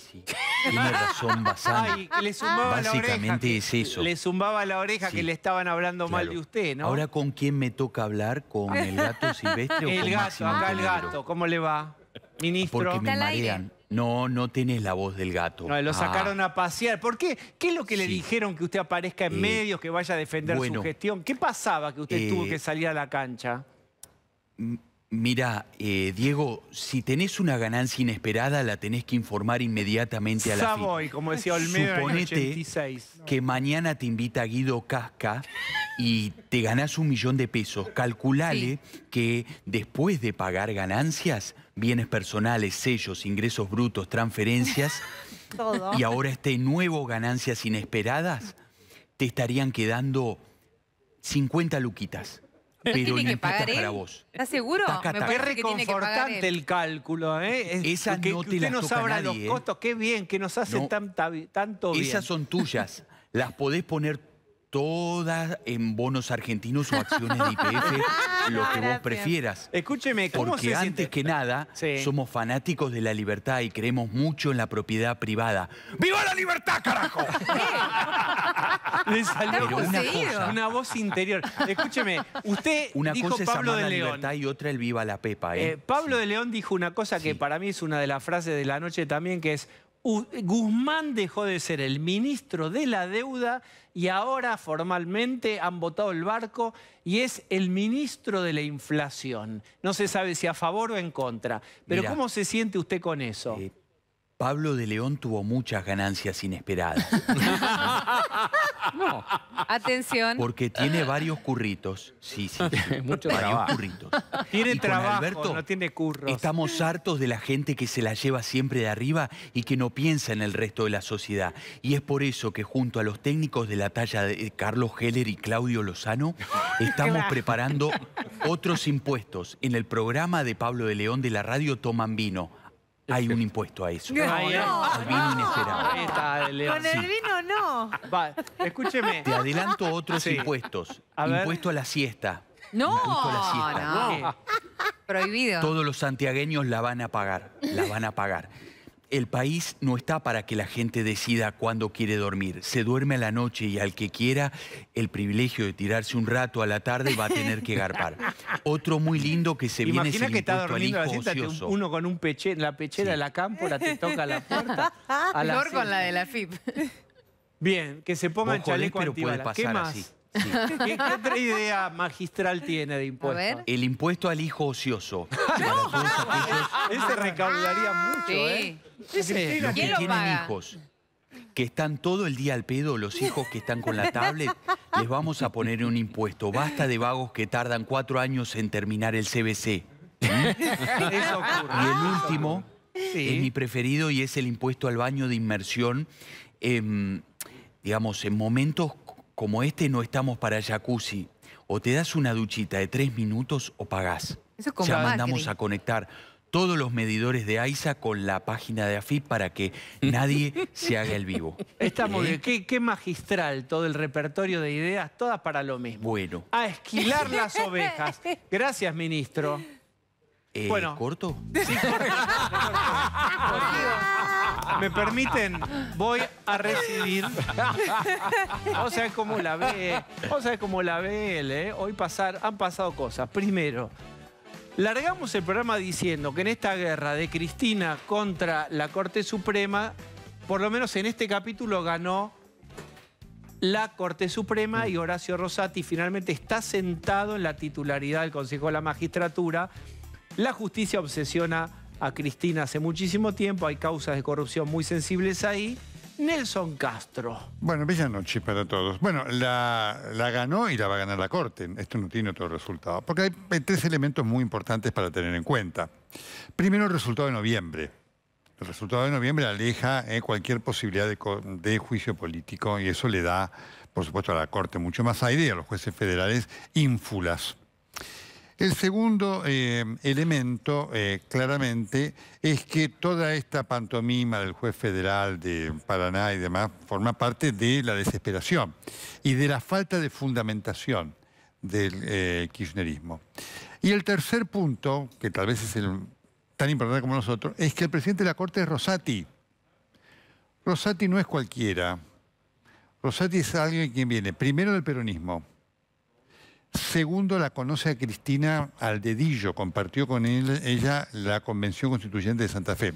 Y tercero, fue ministro de Justicia de Néstor Kirchner, después de Vélez, y renunció porque no quiso firmar los sobreprecios por la licitación de cárcel. Así que la conoce al dedillo y si Cristina cree que lo va a inmutar a Rosati, está absolutamente equivocado. ¿Por qué? Hagamos un zoom sobre Porque eso. psicológicamente, para Sí. poner en tu campo, Sí. y políticamente, Rosati se sabe invulnerable. Precisamente porque sabe que el juicio político es imposible y porque conoce los puntos débiles de su rival. Y sabe que este tema de la Corte Suprema de Justicia en el Consejo de la Magistratura es absolutamente imparable. 3 factores que Cristina, claramente en su desesperación, no puede atacar de otra manera que este arrebato de tweets que tiene un efecto nulo. Bien, anuncios de Martín Guzmán de bonos que van a ir a distintos sectores para tratar un poco de empatar la inflación. Bueno, fue muy bueno el análisis que hicieron todos y el último sketch. También apelo a tu condición de psicólogo. El significado de esto lo dan las caras de los que estaban ahí. ¿Vos viste las caras número 7 que habían? ¿Vos viste la cara, vos lo viste Guzmán coicheado? ¿Viste la cara de Guzmán cuando buscaba una aprobación en su audiencia que no tenía? Hablando rápidamente, bueno. La cara de Alberto Fernández, eso te pone de manifiesto claramente. Mira, compartamos la foto de lo que habla Nelson. Mira esa cara. Ahí está. ¿A vos te parece que es una cara de entusiasmo del presidente de la República? Si vos, insisto, Acá está. vos lo ves, ¿no es cierto? Le pido al psicólogo Diego Seyman, ¿no es cierto?, de la mesa. Esa es una cara de entusiasmo de alguien que dice, no, hemos encontrado el non plus ultra. Y si querés ver las otras caras, la de Massa, Kicillof y demás, mamita, digamos. Era una competencia de ver quién tenía peor cara, ¿no? Es la representación de lo que es, la nada. Ahora apelo a tu condición, no sos obstetra, pero sos médico. ¿Hubo alguna chance de un nacimiento de albertismo? ¿Fue toda una imaginación? ¿Hay algo ahí en la ecografía o nunca nacerá? No. Eso es humo, en absoluto. Alberto tuvo su chance, ¿no? Y yo creía que la iba a tener, confieso que me equivoqué.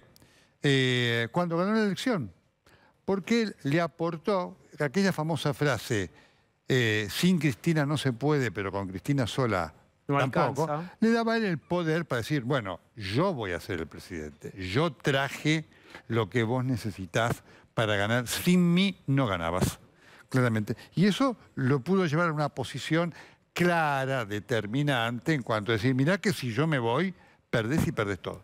Eso se perdió.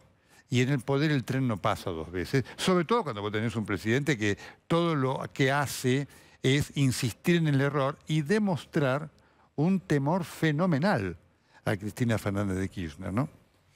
Es cierto lo que vos planteás. No parece haber en el horizonte cambios fuertes, no hay mucho más en el repertorio para combatir la inflación que lo que se ve, pero también se ve otra cosa, que es que Cristina tampoco se va a bajar, sería una irresponsabilidad, además hay que decirlo, pero digo, también están ambos atados a su suerte juntos. Totalmente. El otro día te decía, es una suma de resultado cero y es lo que viene analizando la mesa. Cristina no lo va a echar a Guzmán, primero porque tampoco puede, segundo porque a quien pone, digamos, hoy tampoco lo tiene. Así que claramente es una disputa permanente que solamente tiene un resultado, ¿no? Lo decía acá Osvaldo Bazán. Nosotros, esto es un fracaso, este gobierno es un fracaso absoluto. Atenti con lo que va a pasar con los números de la inflación, se van a emitir.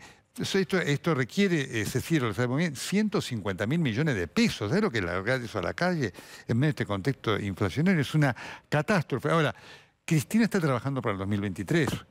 Digamos, todo esto lo pone a Cristina en la necesidad de trabajar. Pero Nelson, en 2023 complicado. si esto va vía emisión, si es como se dice, va vía emisión, que es una probabilidad, por supuesto, en 5 o 6 meses vos vas a tener los efectos de este plan Platita 2 o mini Platita, que generaron, dicen algunos analistas económicos, uno no lo sabe a ciencia cierta, pero la hipótesis de que estamos viendo esta inflación de hoy, más allá de cuestiones estacionales o la guerra, estás viendo aquel plan Platita en la inflación de hoy. Se te puede espiralizar. Totalmente. Pero este es un análisis que hacemos nosotros desde la racionalidad. Cuando vos tenés un gobierno que lo único que hace es vivir el día, ¿no? Vos no tenés otras soluciones que esta. Digamos, que por supuesto después, efectivamente como médicos, mirá que esto tiene consecuencias adversas. Hoy eso en el gobierno no le interesa a nadie, digamos, porque el horizonte de lo que se ve es el día a día, producto de ¿qué? De las peleas internas que siguen predominando en ese universo. En ese universo, hoy lo que hace Alberto Fernández con el tema Venezuela, con todo lo que vos ves, buscando la foto que se habla esta semana con Basualdo y demás, que es un absurdo. El gobierno está trabajando para eso. Vos decís, un gobierno que trabaja para eso, ¿puede solucionar problemas? No, eso lo vemos vos, yo, cada uno de la mesa. Pero en la psicología del gobierno, lo que interesa no es lo que vemos vos, yo y la mesa, es lo que pasa en interna con Cristina. Esta es la tragedia.